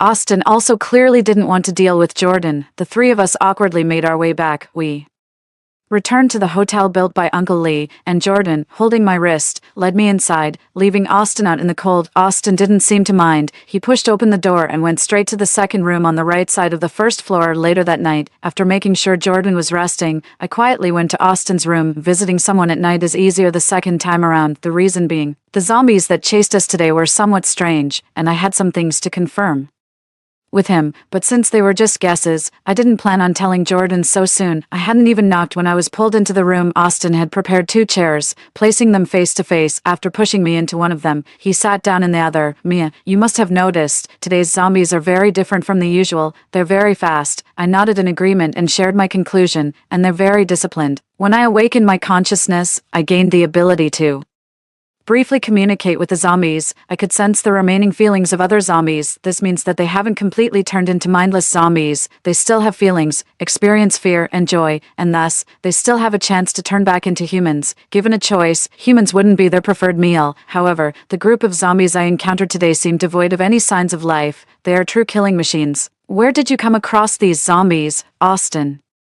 Pulled out a sleek black box and projected an image onto the wall. It was a muddy swamp, and the zombies we were discussing were obliviously digging through the mud, reaching for the white crystals at the bottom and devouring them as if they were exquisite delicacies, their faces filled with satisfaction. The last second of the footage showed the zombies spotting Austin, giving him a sinister smile, and then chasing after him. At that moment, they were not as fast as when I encountered them on The contrary, they were much slower than the average zombie. As the footage ended, Austin took out a white crystal from his pocket and handed it to me. I picked this up from the edge of the swamp. I took it, examining the crystal under the moonlight, unable to make sense of it before the ground began to shake. Holding the crystal in my hand, I followed Austin outside. As expected, it was probably my Uncle Lee waking up. Just as we reached the door, another tremor hit, and I stumbled into Austin's arms. Outside were Ms., Sophia, and Jordan, both radiating an unfriendly and hostile aura. No, it's not what you think. 7. Whether it was what they thought no longer mattered. Their looks at me were full of pity, as if I were a fallen young girl. Mia, come here. Ms. Sophia spoke up and immediately pulled me out of Austin's arms. Actually, we're innocent. Mom, you have to believe me. After a long half-hour of rational and emotional explanations, Ms. Sophia and Jordan finally understood the whole situation. However, that didn't stop them from exchanging forced pleasantries with Austin while keeping me protected on the side, making sure not even a corner of my clothing was visible. For some reason, I suddenly felt like crying. Maybe it was because I had been wandering outside for too long, so this rare bustling scene was somewhat overwhelming. I blinked back the tears. Just then, the hotel, which had been shaking quite violently, flickered and lost all its disguise, revealing the middle-aged man at its heart. That was Jordan's father, Chase, a true space manipulator. In just 5 years, his hair had turned mostly white, similar to my family's situation. Chase wasn't Jordan's biological father but his uncle. However, they had always referred to each other as father and son. Jordan's mother had died early, and his policeman father had died on duty, with no elderly relatives or others willing to help. 18-year-old Chase took in 7-year-old Jordan and raised him. Jordan, Chase's voice was hoarse. He coughed violently twice, covering his mouth with his hand as blood trickled out. Jordan and Ms. Sophia rushed to support him. Despite being aware of my surroundings, I am still technically a zombie, having not eaten much today. The blood of an ability user unsettled me. I stepped back and found a can of food in the SUV, which I opened and ate. Chase's condition had deteriorated severely, forcing us to urgently find a relatively safe place for Jordan to treat him. This meant we needed to quickly gather a substantial amount of zombie nuclei to accelerate the upgrade of Jordan's abilities. Although Jordan had collected some nuclei from zombies that had mistakenly wandered into our area, it still wasn't enough. Reluctantly, I turned my attention to the 100 mutant zombies I had tricked into the river. Whether those nuclei were usable or not, it was worth collecting and refining them anyway. But as we drove there, it was strange. The place looked as if nothing had ever happened, and even my car had vanished without a trace. We couldn't afford to dwell on this mystery any longer, as my Uncle Lee's condition was worsening rapidly. By the end, the smell of blood filled the car, making me shiver uncontrollably. Austin was driving. I was in the passenger seat, with Ms. Sophia, Uncle Lee, and Jordan in the back. How many nuclei do you have left, Jordan? I asked. 10, Jordan replied calmly, though his expression and gestures betrayed his tension. 10 nuclei, that would at most last another day. I turned my head and pursed my lips. There had to be a way. After all the trouble we went through to find each other in this apocalypse, how could we part so easily? Mia, think of something. As I pondered, my hand brushed against a white crystal in my pocket, which shimmered like a gemstone under moonlight. Instinctively, I asked Jordan for a nucleus. I tried covering the white crystal with the nucleus, thinking if the zombies could upgrade using these white crystals, might they also enhance the nuclei, even if just slightly. Before my eyes, the nucleus began to replicate. 2 became 4, 4 became 8. 10 minutes later, my arms were full of replicated nuclei. The white crystal, however, had completely lost its luster, resembling an ordinary stone. There was hope. My mind raced. Now, the only issue was to confirm if these crystal stones were usable. Everyone's gaze converged on us as Austin parked the car in a relatively secluded spot. It was a risky decision. We not only faced the risk that the replicated stones, once absorbed by Jordan, might not work and could even harm his body. There were many other concerns, such as the possibility of these stones causing Jordan to mutate and put us in danger. I didn't mind, but what about Ms. Sophia? I couldn't let her be endangered. After a long struggle watching Jordan and Uncle Lee, who was barely breathing, I voiced my concerns and suggested some solutions. First, we could abandon Uncle Lee and the 4 of us continue together. Second, Jordan could stay here with Uncle Lee and the nuclei. If successful, they would both survive. If not, their fates were uncertain. Without a doubt, Jordan chose the second option. He and Uncle Lee stayed behind while I, Ms. Sophia, and Austin drove away. The atmosphere turned unbearably heavy, yet Jordan relaxed his furrowed brows and patted my shoulder. Remember how you used to love skewers? Every time you did well in your exams, you'd bug me to take you to the night market until you were too full to walk. Let's have one last feast tonight. Sure, Jordan, I choked up. Miss Sophia held my hand, comforting me, then pulled me close, embracing me tightly given the limited materials we had. In the end, we hastily laid out a piece of old cloth on the ground next to the car, gathered some dry wood for a fire, and Uncle Lee used the remaining bit of his supernatural abilities to temporarily create a safe haven for us. We roasted spam and an assortment of other random items, even skewering some compressed biscuits. Everyone began reminiscing about the past, laughing and joking as if it were old times. Austin said he couldn't stand our half-crying, half-laughing faces, so he hid inside the car. I knew he did it to give us some space, opting to remove himself from the situation. At one point, Jordan went to the car to bring him some food, a gesture so uncharacteristic that it almost made me forget how incompatible those two used to be. Because our time together was so short, I couldn't bear to sleep. I just wanted to keep looking around, memorizing everything until the sky lightened and the sun rose. My eyes were sore from crying, my laughter ugly. Silly girl, why the tears? Just being able to meet you and end in this apocalypse, both safe and sound, is already rare. After you leave, you must be careful. It's mainly my fault for not being able to protect you all. And his Mrs. Sophia, her real name is Zoe. But considering I was born with a congenital condition, she always cooked Sophia for me to help me grow healthy, so I call her Mrs. Sophia. Then you have to take good care of yourself. Jordan, you once promised to show me the most beautiful scenery in the world. Did I say that? You did. All right, then I definitely have to survive and later take our Mia to see many beautiful places. 9. After bidding farewell to the Lee family father and son, we continued our search for a human base. For another busy half-month, the three of us supported each other, bickering and fussing like family. You know, we were family. Me, my mom, and our pet Austin. It's a pity, he's very dog-like, but unfortunately, he's not a real dog, which is somewhat disappointing. Along the way, we encountered those mutated zombies several times, and the frequency seemed to increase in recent days, as if the zombies had undergone an upgrade. After escaping a pursuit, I carried Mrs. Sophia on my back, with Austin holding a flashlight by my side. We had to abandon our car during the chase. I managed to find a clean spot in an abandoned house for Mrs. Sophia to rest properly. Mrs. Sophia was so exhausted that she soon fell into a deep sleep. Moonlight streamed in slantwise, and Austin and I sat in the light, taking stock of our limited supplies. We had only about a week's worth of food and water left. We're running out of supplies. Austin, I looked at Austin, my expression pained. I've calculated it. We should be close now. Austin took a bottle of water, drank from it, and then leaned back against the wall, bending one knee and looking out the window. Following his gaze to the bright, full moon, I covered Mrs. Sophia with a blanket while muttering, when the time comes, remember to take good care of my mom. If she asks, just tell her I'm doing research under you.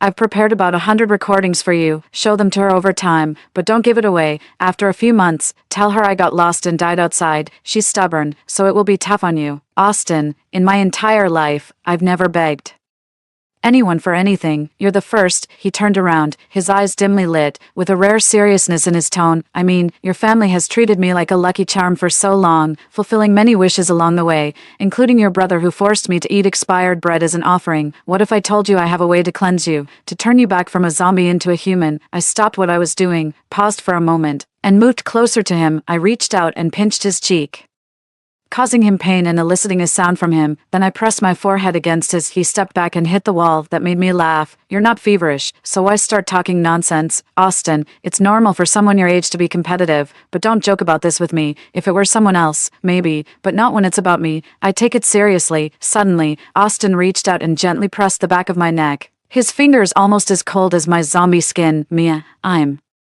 not lying to you. I was serious. Austin, some jokes just aren't funny. My neck hurt, and my forehead fell onto Austin's shoulder, feeling groggy. Before I closed my eyes, I heard him whisper in my ear, sleep. The next day, the sun rose as usual, but Austin was gone. I looked at the map underneath the pile of food and a necklace, and clicked my tongue. Men really are unreliable. When Ms. Sophia asked about his whereabouts, I could only chuckle and say that Austin had gone ahead to the human base to prepare for our rendezvous. Following the map, Ms. Sophia and I finally reached the vicinity of the human base just after finishing the last half of a compressed biscuit. Mom, you go ahead. I'll wait for Austin to come and meet me. With my ghostly appearance, I'd probably be declared dead on sight. Saying this, I exaggeratedly rolled my gray eyes and moved my pale arms, but this didn't fool Ms. Sophia. It wasn't that my acting was poor, it's just that she knew me too well. She could easily Guess what I was thinking with just a few glances? Mia, let's go home. Mom will take you home, she said, looking at me and reaching for my hand to lead me in the opposite direction. I'm not going, Mom. We've come all this way. I stood my ground, stubbornly staring at Miss Sophia, Mia. Thus, not far from the human base, Miss Sophia and I stood frozen in place. If you don't go now, and the patrol from the base comes, I won't be able to escape. I pointed towards the distant base as I spoke. She didn't let go, just as she had insisted on fighting for my custody in court years ago, but in the end, I managed to get Miss Sophia inside the human base. It was the first time I had ever been physically aggressive towards Miss Sophia. I chose the most primitive method to knock her out and left the necklace Austin had left behind on her neck. The necklace was one of the entry credentials for the human base, but no sooner had I sent Miss Sophia into the human base than I encountered other problems. I was unexpectedly attacked by a group of zombies. It's rare for zombies to directly attack other zombies. Eventually, I managed to escape to a relatively safe little house with many minor injuries. What a stroke of bad luck. The house not only has leaks and lets in the rain, but the walls also seep water. Despite this, there are faint signs that the house is still inhabited. At sunset, I received a video call from Miss Sophia. As I braced myself for her rebuke, Miss Sophia merely sighed and asked how I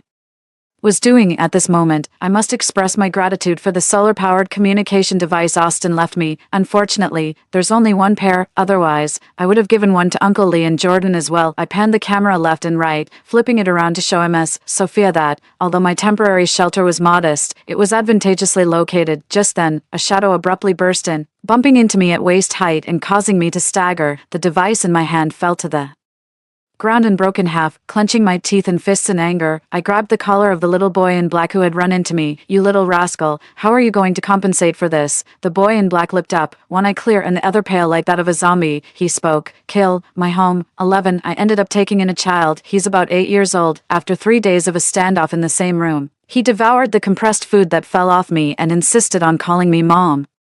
Seriously, I haven't even touched a man before. What a joke. Tears of joy. I'm a mom now, JPG. Mom. I sat on the edge of the room, studying the broken device, while the child leaned against me, looking pitiful and cautious. I haven't. Don't falsely claim relationships. You can eat whatever but shouldn't speak nonsense. I covered my face, trying to escape reality. Suddenly, the child snatched the broken device from my hand. I can fix. I looked at the serious-faced child and asked, do you mean you can repair this? He nodded, and soon, a surge of peculiar energy emanated from him, and the device was restored in moments. My eyes widened in disbelief. Such incredible abilities. However, the effort seemed to exhaust the child greatly, and his head wobbled before he fell asleep against me. The next evening, I contacted Miss Sophia on time. Mom, I miss you so much. Miss Sophia, too, had tears in her eyes and dark circles under them, probably from several days of insufficient rest. It's okay, as long as you're fine.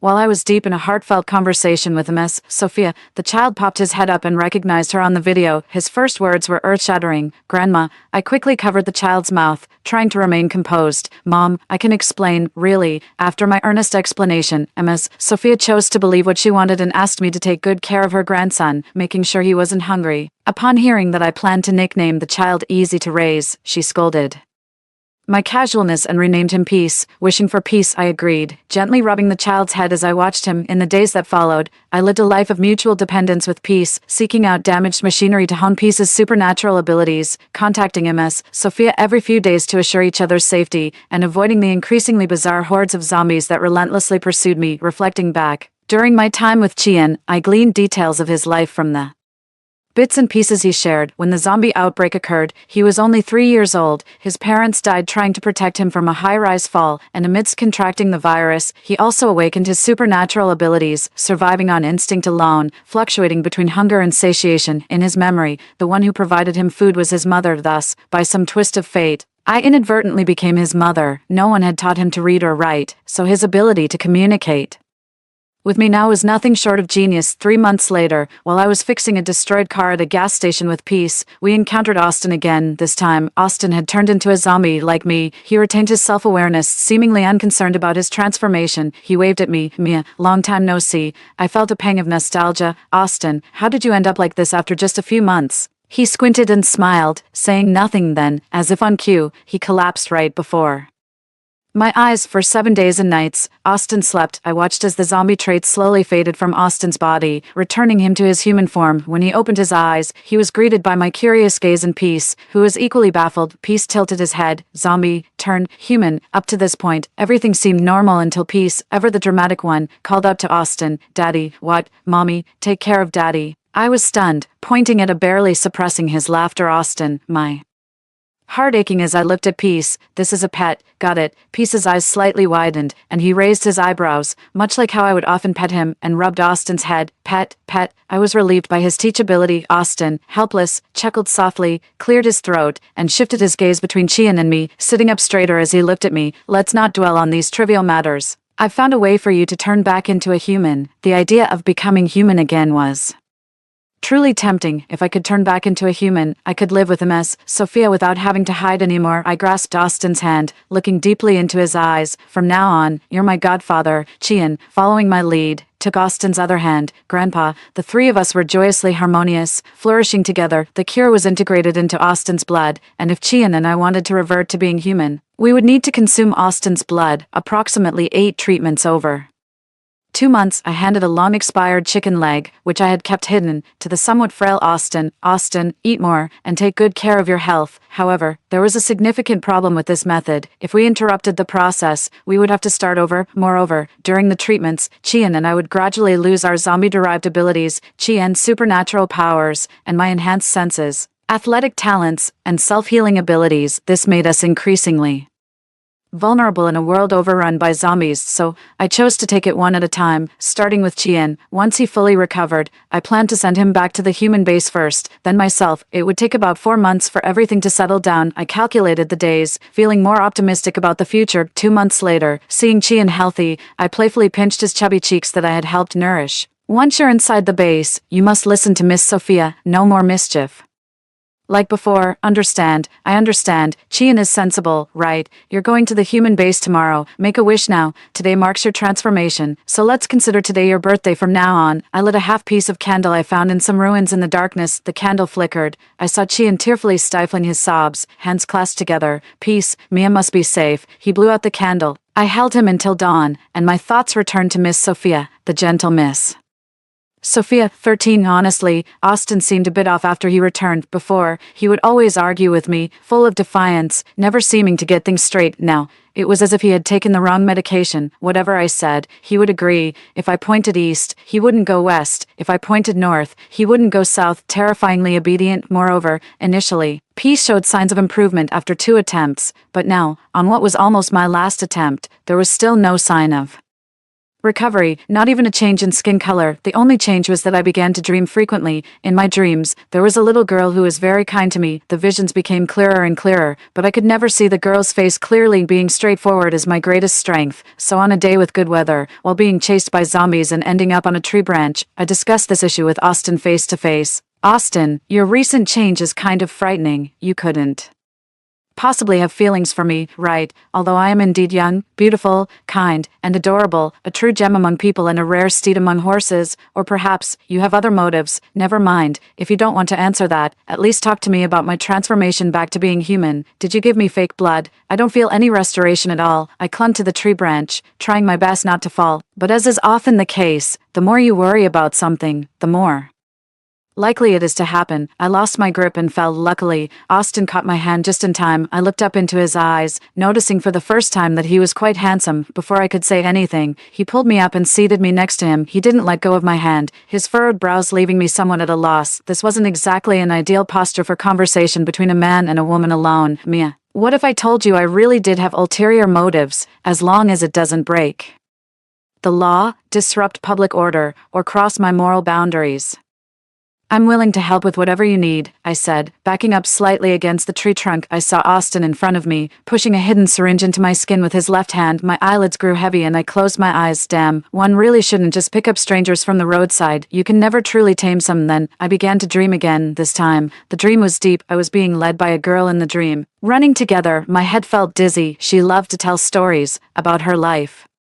her family, and the future she hoped for. I listened, endlessly amused. It felt like she was my whole world, warmly lighting up my life. Then, my world grew dim, the surrounding scenery dissolved into nothingness, and my gaze fell on the only point of light. It was a wooden wardrobe. I felt some fear, my fingertips trembling uncontrollably. I opened the wardrobe. The girl was curled up inside, looking up with a pale, weak face, her hands cradling my face. "Live on for me," she said, "if you get the chance. Please take my mother to the human base." I opened my mouth but no sound came out, overwhelmed with sadness like a flood. I finally saw the face clearly. It was Mia, the real Mia, 14. After playing human for a few years, did you really start to think of yourself as one? You are a monster, destined from the moment we created you. 15. It turns out, I am not Mia, I am Subject 03. Released intentionally by Austin, I accidentally met and bonded with a girl named Mia. After her death, I briefly inherited her appearance and memories, becoming her for a while. Before dying, Mia transformed into a zombie, so I also took on the appearance of a zombie. During my time with Mia, we learned from others how safe the human base was, thus, taking MS, Sophia to the human base became her obsession, and then mine. The reason why the zombies started chasing me was because they detected my scent as I was taking MS,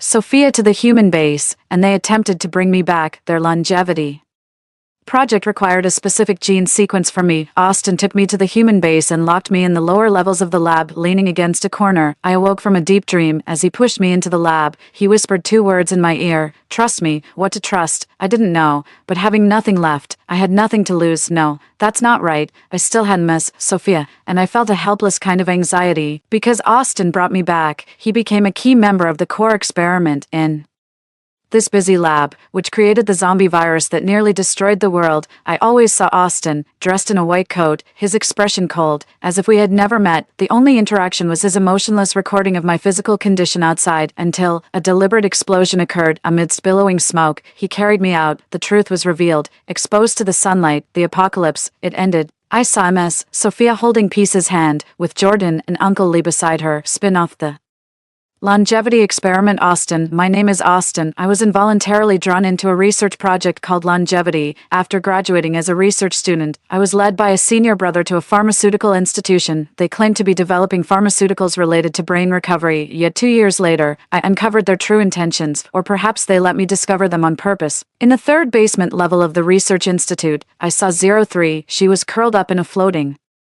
medicinal solution, oblivious and fragile. Under the protection of my senior colleague, the laboratory that intended to silence me ultimately spared me and appointed me as 03's caretaker. Of course, this so-called protection was just a facade to keep me there. The idea came from my senior colleague. 03 had a strong ability to mimic. She liked to follow me around, calling me Austin, and she became more and more like me. Initially, I thought she might be an orphan they had picked up, just like me. Only later did I learn that from the beginning, she was cultivated as a vessel, created from some special cells in a test tube. These cells originated from a meteorite that struck the Earth. Seeking immortality, they hoped to extend their lives by transplanting their hippocampus and facial data into test subjects through memory transplantation surgeries. They believed that life is essentially a continuation of memories. This was their version of immortality, but they messed up. During the experiment, the special cells in the test subjects mutated, turning into a zombie virus that spread uncontrollably. Then they had an even crazier idea. Beyond immortality, they aimed to control the world. Since the original cells were all infected, they planned to kill 03 and extract her cells for new research. Seeing 03 developing her own consciousness, I chose to let her go. I also managed to escape from the laboratory amidst the chaos. A few months later, I met Mia and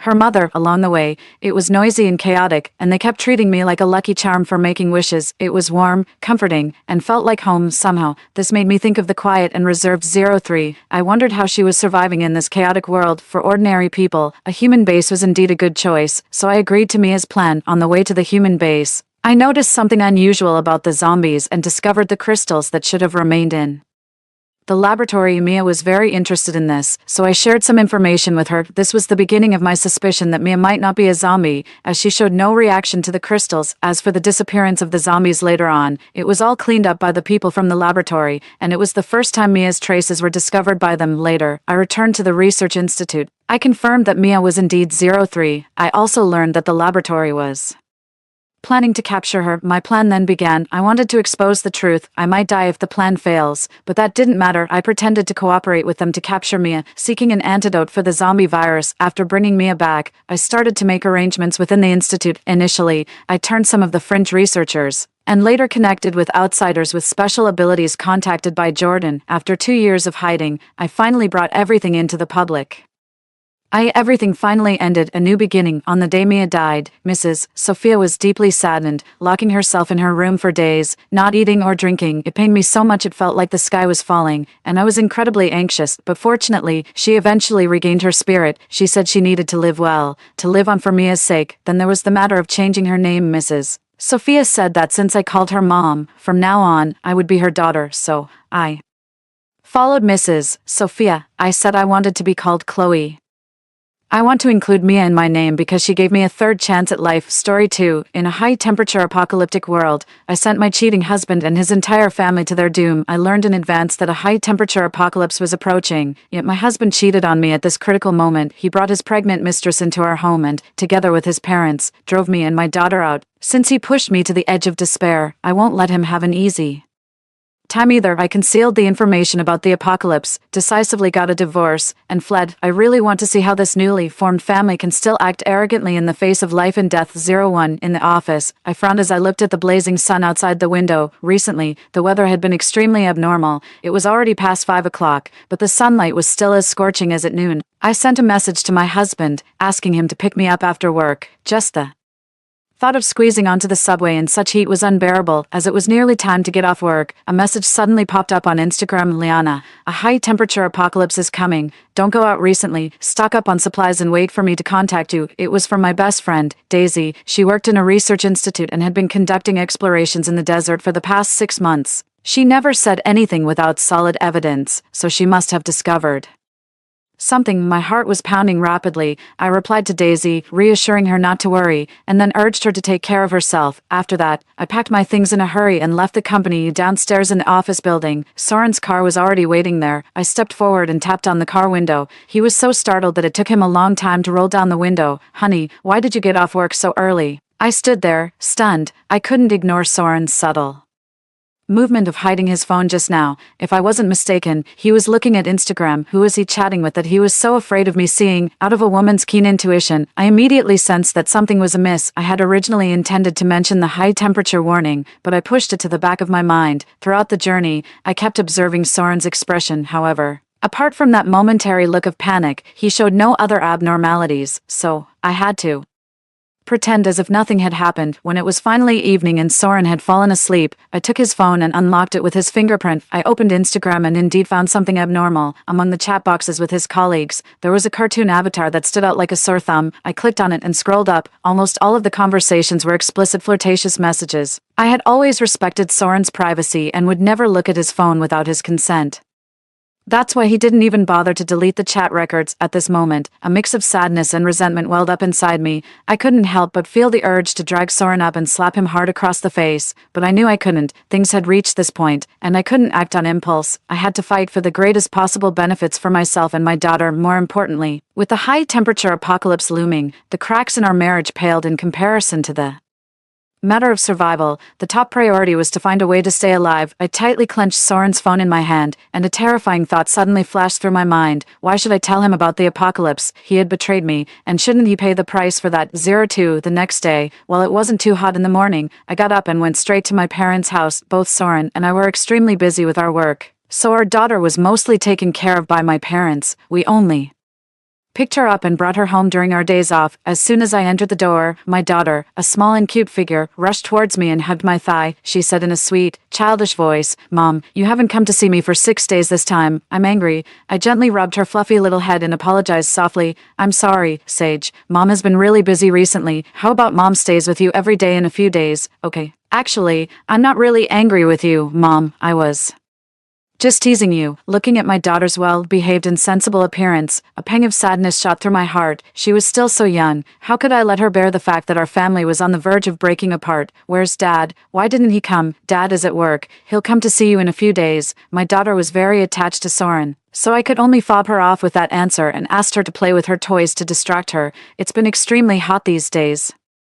Liana, I think you should take Sage back home. The air conditioner here is old and worn out, and the child can't stand the heat. My mother was busy in the kitchen and kept chattering. I quickly asked her to stop what she was doing and called my father out as well. After they sat down, I showed them Daisy's message and informed them about the impending apocalypse. At first, they thought I was joking. After all, such a ridiculous thing had never happened to anyone before. But seeing my serious expression, the old couple finally took it seriously. So, what should we do now? My father asked with a worried look on his face. I handed him a list that briefly noted down some essential supplies, mainly purified water and some high-temperature resistant and non-perishable foods. Dad, it's best if you go out to buy these supplies at night. We can't be 100% sure about this information, so don't tell anyone about it. If outsiders ask, just say that it's too hot to take Sage out, so you're buying more food. I've made an appointment for a new air conditioner to be installed tomorrow. Mom, remember to call me in advance. Sage can stay here for now, and I'll move here later. These were just some things that came to my mind temporarily. To truly deal with the apocalypse, there were still many more things to prepare. I tried my best to explain all kinds of situations, and my father quickly nodded in agreement. What about Soren? What will he do when you move here? My mother suddenly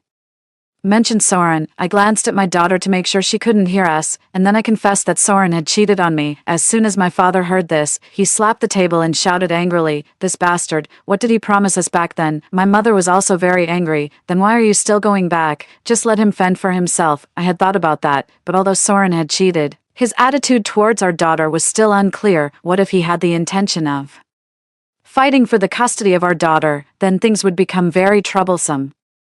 So, before I could settle my daughter and ensure everything was foolproof, I couldn't let him notice anything unusual. After soothing my parents, I got in the car and prepared to go home. When I came in the morning, the heat was still bearable, but now, it was the hottest time of the day. As soon as I stepped out of the unit door, a wave of intense heat hit me, and my skin almost immediately turned red. On the way back, a large section of the concrete road had cracked and burst. I had to take a detour to get home. 03. When I entered the house, I found that Soren wasn't at work, and my in-laws were also there. As soon as Soren saw me, he came up and complained, "Honey, you drove the car away. How am I supposed to go to work now?" I ignored him and continued to change my shoes without looking up. "The car isn't yours alone. I can drive it if I want to." My tone was unfriendly, and Soren was taken aback for a moment. Just as he was about to say something, my mother-in-law interrupted.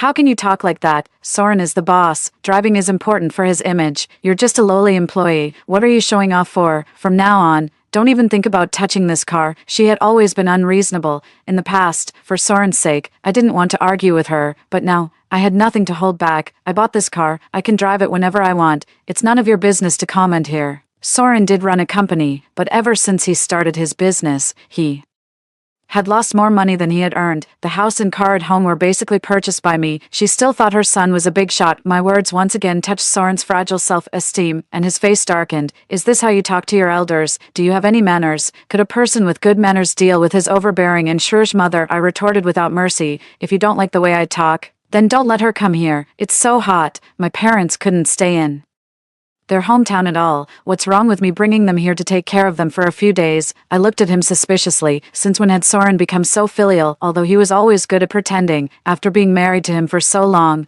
I knew his true nature well. He might say nice things, but in fact, he was extremely annoyed with his mother. It was obvious that a simple air conditioner could solve the problem. Why did he go to so much trouble to bring his parents here and cause trouble for himself? I didn't believe he was being so kind-hearted. Soren was still making excuses when my in-laws couldn't sit still any longer. My father-in-law gave Soren a meaningful look. "All right, she'll have to know about this sooner or later. There's no way to hide it. Just tell your wife the truth directly." "That's right. She really thinks our family can't function without her," my mother-in-law chimed in, not forgetting to belittle me with her words. Soren looked at me hesitantly and couldn't bring himself to speak. Seeing this, my father-in-law slapped him hard on the back and spoke on his behalf. "Soren has someone else outside. She's pregnant. You should make way quickly. Get the divorce settled before the child is born." Soren lowered his head and acquiesced to what his father had said. I gritted my teeth and stared hatefully at this family of three, wondering how they could say such shameless things with such a calm conscience. "Soren, are you still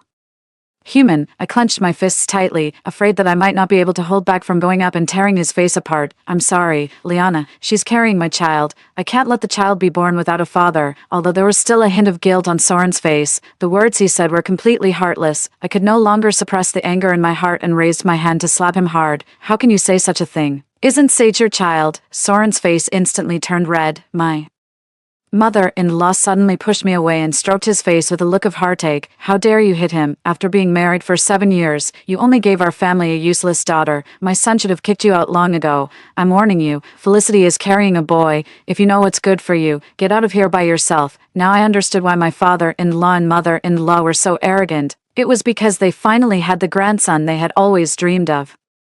Their obsession was so deep, I wondered if there was really a family fortune or title to inherit. Soren, you said that having only Sage in our life was enough for you, and you never cared whether it was a boy or a girl. Our family has had only one son in each generation for 3 generations. I can't let the family line end with me. I looked at Soren's hypocritical appearance, and memories in my mind kept flashing back. How could such a futile and ignorant man pretend for so many years with a clear conscience? I no longer had any hope for him and showed my bottom line. Divorce is okay. Since you cheated first, you must leave the house with nothing. Absolutely not. Almost as soon as I finished speaking, Soren refused. My mother-in-law was even more insistent. Why, we paid the down payment for the house. What a ridiculous dream you have. That small down payment was nothing compared to the full payment. How could she have the nerve to mention it? Either you leave the house with nothing, or we won't get a divorce. Your grandson will be an illegitimate child who can never see the light of day for the rest of his life. After saying that, I turned around and went back to my room, ignoring the curses of my mother-in-law behind me. 04. After closing the door and calming myself down, I started to prepare the necessary supplies. I didn't know how long this heat wave would last, and it would be very troublesome to rely only on my parents and me driving around to buy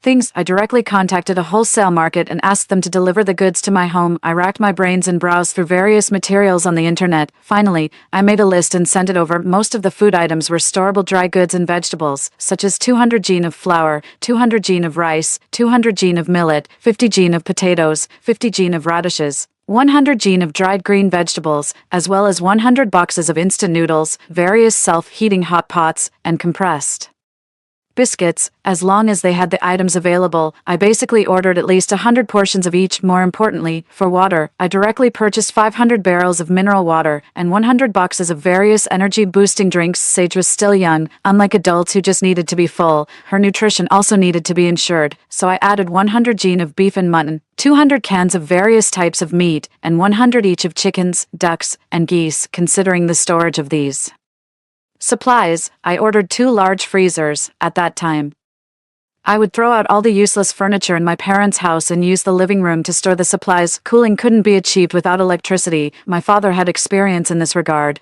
I sent him a message and quickly received a reply. He managed to get connections to buy a diesel generator and also purchase solar panels, planning to install them himself. Then I bought a batch of medicines and various cleaning and toiletries. It was already dark by the time I finally finished everything, and I fell asleep in a daze. When I opened my eyes again, I was woken up by the noisy voices in the living room. When I went out to take a look, besides my in-laws, there was an unfamiliar woman in the living room. There was a pile of fruits in front of her. Usually, my mother-in-law would always find fault when I bought these fruits, but now she was being surprisingly generous. Felicity, get more nutrition. The baby will be healthier in the future. She gently stroked the woman's belly and earnestly advised her. I immediately understood. This woman was Soren's mistress. I never expected them to be so heartless. Soren and I hadn't divorced yet, and they actually brought the mistress into our house. A surge of anger welled up inside me. I directly rushed over and overturned the fruits on the table, shouting at them, "Who allowed you to bring someone in here casually? Get out of here right now." The woman seemed to be extremely frightened by me. She shrank back towards my mother-in-law and called her mom in a low voice. She wasn't even married to Soren yet, but she was calling so affectionately. The more I heard it, the more disgusted I felt. I trembled with anger and grabbed her, dragging her towards the door. My mother-in-law was like a mother hen protecting her chicks, shielding the woman behind her. "You little bitch, how dare you touch my grandson? I'll fight you to the death. This is my son's house. I can let whoever I want in." I didn't pay much attention to her old age. I pushed her away and pulled the woman towards the door. Suddenly, the woman's crying and my mother-in-law's scolding mixed together, and the scene became completely chaotic. My father-in-law took the opportunity to call Soren, and he quickly rushed back home. After Soren entered the door, he directly pulled me away. He stood in front of me, seemingly protecting the woman behind him. "Juliana, have you had enough?" There was anger on his face, and his tone was cold and stern. He was blaming me for another woman. The anger in my chest was boiling over. I was so angry that my whole body was shaking. "Soren, we're not divorced yet. Do you still have any sense of shame?" By now, our relationship had completely broken down. The last bit of Soren's guilt had also vanished. He directly revealed his true intentions. "Felicity is carrying my child. It's so hot now. I can't leave her alone. I've made up my mind. Let's get a divorce, he finally said the word divorce himself. No, the last trace of my attachment to him was gone. I replied expressionlessly. I said, if you leave the house with nothing, I'll agree to the divorce. Absolutely not. I paid the down payment for the house. After marriage, it was jointly repaid. According to the shares, the house should be mine. Even if you want to sue, I'll win the case. He spoke with full confidence, as if he had rehearsed these words thousands of times in his mind. What about Sage? I won't fight you for Sage's custody. I really couldn't hold back anymore. I raised my hand and slapped him, shouting furiously, you mean to drive me and Sage out in such scorching heat? Where do you expect us to go? I think you truly intend to kill us. My eyebrows twitched. The more I thought about it, the more terrified I became. I suddenly realized that I had been blinded by anger. At this moment, my parents and daughter were anxiously waiting for me to make arrangements, yet I was only tangled with Soren. The top priority was to find a place to stay. I had only focused on buying supplies. My parents' small house simply couldn't accommodate so many things. Moreover, people's hearts were unpredictable.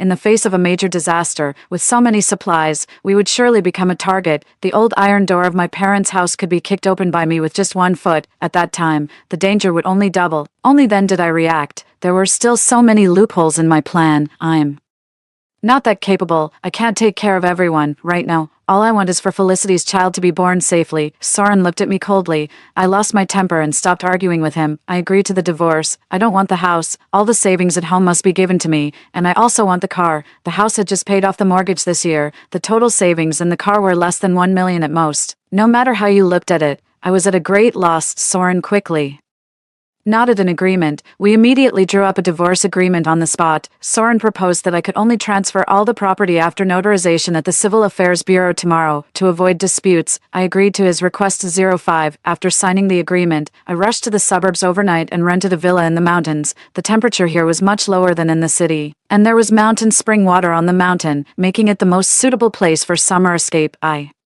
pretended that I was renting it as a warehouse. The real estate agent specifically found me one with a basement. In the future, the supplies could be placed there, which would be much safer. More importantly, the landlord was abroad and had entrusted the rental matters to the agent entirely. As long as I signed the contract, I could move in immediately. I signed the lease for the house right away, after the payment was received. The agent gave me the keys on the spot. Then I contacted the customer service of the wholesale market and sent them the address of the villa. I paid double the freight, and they promised to start preparing the goods as soon as it was dawn. By the time I finished all these things and rushed back to the city, it was already dawn. According to the agreement, I went to the Civil Affairs Bureau. Soren still had some affection for our daughter. I picked her up on the way to prevent Soren from going back on his word, although I didn't want my daughter to face the unpleasantness between us directly. The situation was urgent, and I had no choice. As expected, after the notarization, Soren was still reluctant. It was only when he saw Sage that he readily handed over the 200,000 yuan in his hand. When we were parting, Soren was hugging his new lover. The woman showed off in front of the child. Honey, Mom and Dad have reserved a table at the restaurant and said they want to celebrate properly. Let's go quickly. Our daughter cried heart-rendingly, but Soren still didn't look back. I didn't watch her closely for a moment, and she ran towards Soren. She ran very fast. When she was close to Soren, probably because he was afraid she would hurt Felicity, he actually pushed her daughter away. The small body fell down on the curb at once, and blood immediately oozed from her knee. I picked her up, but Soren's attention was only on that woman. Sage hadn't even gotten close to her. I clenched my fists and stared fixedly at the backs of the two of them. I didn't want to go to extremes, but they forced me to. I sent my daughter home, then turned around and went to Soren's house. I removed all the removable parts from the air conditioner and the refrigerator. Soon, the equipment stopped working. I took away all the drinking water in the house, opened the windows to let the heat in, and the house immediately became as hot as a furnace. Let them enjoy it. I went home in a hurry, picked up my parents, and rushed to the villa. They felt sorry for me because they knew I hadn't slept all night. My father offered to drive and let me catch up on my sleep. I fell asleep feeling at ease. When I woke up, my father had driven the car to the building materials market and bought various materials such as stones, concrete, and steel bars. He said that people's hearts were unpredictable, and we had to ensure our safety. In addition, my father also bought a lot of flame retardant and heat insulating materials. He also bought a lot of daily necessities such as wires, faucets, water pipes, various small items, and Maintenance tools. I had no knowledge of these things and didn't know how to use them at all. Fortunately, with my father around, I felt much more at ease. My father's words reminded me. I immediately placed an order online for several stun guns and self-defense devices and asked them to be delivered to our home immediately. When we arrived at the villa, the things I ordered had already arrived. The workers were unloading the goods. I didn't dare to reveal the basement, so I only asked them to put the things in the yard. The delivery man asked curiously, "Miss, you've got so many things. When will you be able to sell them all? Aren't you afraid they'll expire?" I had to make up an excuse. "I'm a live streamer selling goods. These things will be shipped out tomorrow. You young people are really amazing. Unlike us, we can only do manual labor." The man was sweating profusely from the heat, but he still smiled and gave me a thumbs up. I felt really sorry for him. After the unloading was done, I gave him triple the handling fee and some extra tips. The man kept refusing, but I insisted that he take it. "Brother, it's really hot now. There have been a lot of accidents in your line of work. Stay at home and rest for a while before coming out again. I'm not a saint. I can't save everyone. This is all I can do." After the man left, I went to check around. There had been a plan to build a resort here before, so most people bought the villas with the intention of investment. The occupancy rate was not high. This was also convenient for our actions, my parents, and I quickly moved the things to the basement. By the time we finished these, the generator, solar panels, and building materials my father bought had also arrived. By the time all these were installed, it was already evening. My mother and I were so tired that we collapsed on the sofa, while my father was still busy. He connected the circuit to the basement, powered on the freezers and the air conditioner, installed the solar panels, and reinforced the windows and doors with steel bars and cement. Looking at his masterpiece, my father was very satisfied. Up to this point, everything seemed to be foolproof. My mother and I contacted some relatives and friends, saying that we had fallen ill due to the heat and advising them to stay at home and rest as much as possible and not go out. We had done all we could, and the rest was up to fate. 06. We hadn't been here for a few days when the high temperature weather erupted fully. Governments in various places successively announced the suspension of work and school. In many places, the roads had burst, and the entire urban traffic was paralyzed. Fortunately, the water and electricity systems were still operating normally. People stayed at home and could still hold on for the time being. Our family stayed in the basement. My father was chopping stuffing and pickling pickles. Since the capacity of the freezer was limited, my mother was also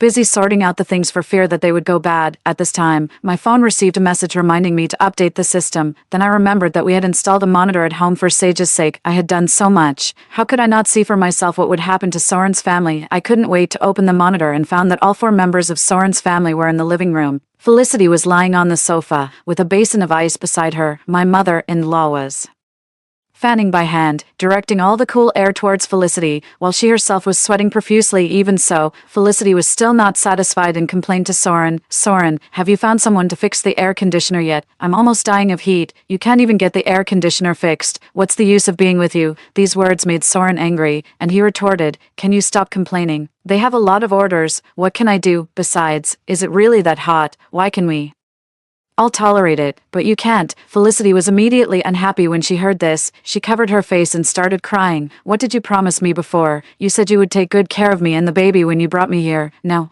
I just want to use the air conditioner, and you're not willing. I'm carrying your son. If it really doesn't work, I'll abort the baby." These words hit my mother-in-law's heart. She quickly comforted Felicity. "Don't abort the baby, Felicity. Soren is just in a hurry. Calm down. It's not good for the baby." Then she turned to Soren and ordered, "If there's no air conditioner, go borrow some ice from the neighbors again. Hurry up." Soren had to call the neighbor. I don't know how many times this was the time to borrow things. The other side simply and straightforwardly refused. "Brother Wang, my wife is pregnant. Please be accommodating," Soren pleaded humbly. "It's not that I don't want to help. Our refrigerator is not big either. Every time I freeze a basin of ice for you, the things in my house are going bad. There's really no way." The neighbor's reply was full of helplessness. Soren had to give up. Suddenly, my mother-in-law snatched the phone. "Who are you fooling? If there's no space in the freezer, you can put it in the refrigerator. Do you think we're stupid and trying to deceive us?" My mother-in-law had always been unreasonable. Her words made the neighbor very angry. "How can you talk like that? I'm kind enough to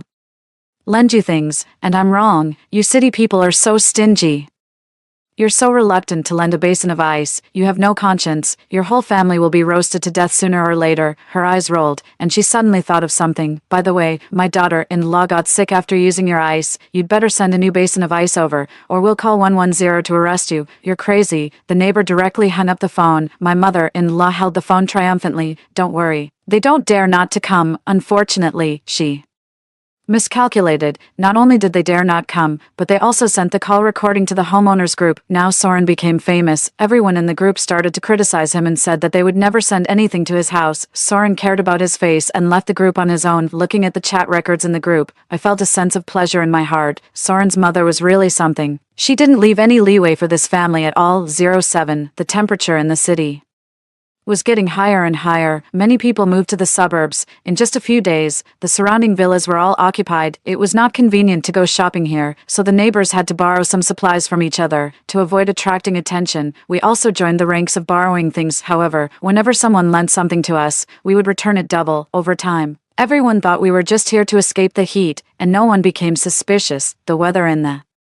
city had reached a level that humans could no longer tolerate. People tried artificial rainfall, but it was just a drop in the bucket. Under the high-temperature disaster, the death toll was rising sharply. The government dispatched the armed police to maintain order and strictly restricted residents from going out. Everyone could only live on the supplies distributed by the government at home, and for a while, people were in a state of panic. Fortunately, because of Daisy's early warning, I had a small haven in this chaos. I tried to contact Daisy, but I never received a reply. At this time, Soren took the initiative to call me for a video. After I answered, his embarrassed face appeared on the screen. His hair was messy and stuck to his forehead, and his clothes were soaked with sweat. When my daughter heard his voice, she rushed over excitedly. "Dad, I miss you so much. When will you come to see me?" My daughter had completely forgotten about the injury she suffered last time.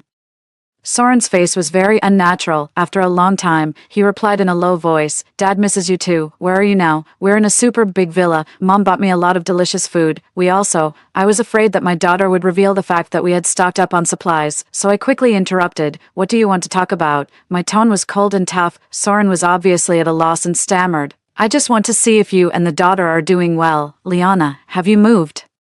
"My mother is sick, so we found a place to recuperate. You've seen that Sage is fine. Don't bother us if there's nothing important." I sent my daughter away and mercilessly issued an expulsion order. Suddenly, Soren's emotions broke down. He lowered his head, and tears streamed down his face like a broken string of beads. "Liana, I'm sorry. I shouldn't have betrayed you. These days, I've been really suffering. Give me an address. Let me come and take care of you." "Okay." I looked at his crying face and felt no emotion in my heart. "Stop pretending. Soren, what kind of face did you show when you drove us out? Just stay with your son and don't disgust me." After hanging up the phone, I directly blocked all his contact information. Soren was so broken-hearted. Something must have happened again. I couldn't help but want to see the good play. I opened the monitor and sure enough, I found that their family was in a big mess. Felicity, taking advantage of her pregnancy, had monopolized the supplies distributed by the government. Soren and his father objected, but were stopped by my mother-in-law's tricks of crying, making a scene, and threatening to commit suicide. In her heart, her grandson was more important than anything else, so,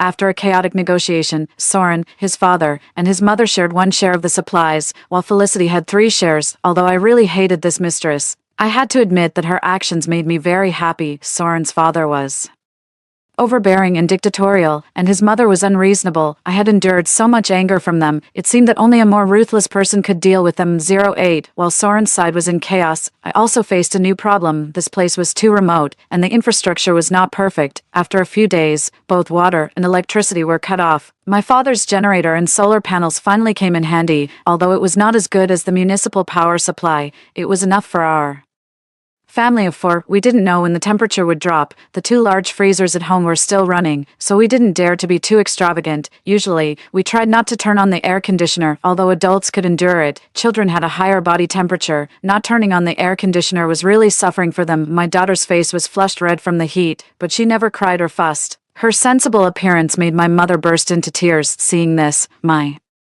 father built a small hut for her with waste wooden boards and put a small basin of ice in it. Only then did the little girl feel better. The lack of water and electricity was not the most terrifying thing. The terrifying thing was that as the supplies became scarce, there were cases of theft and even robbery of supplies in the community. To avoid accidents, my father sealed the original door of the basement with cement, moved some furniture and placed it on top, and opened a small door under the kitchen cabinet. Among these villas, only a few had basements. When the thieves came, they couldn't find the door of the basement, and without thinking too much, they took the things we put in the kitchen and ran away. Later, several more groups of people came. My father and I picked up axes and stun guns and confronted them directly. Seeing that we were not easy to mess with and there were not many supplies in our house, they left in disgrace. Only then did I feel relieved when I opened the Monitor of Soren's place again. I couldn't believe my eyes. Soren and his parents were sitting at the dining table, dividing the meager supplies, while Felicity was tied up in the corner with a rope, and her mouth was stuffed with a rag. She looked at the three of them resentfully, and there were continuous whimpers in her mouth. My father-in-law finished eating first, walked up to Felicity, kicked her, and then went to the sofa to close his eyes and rest. What was going on? This woman was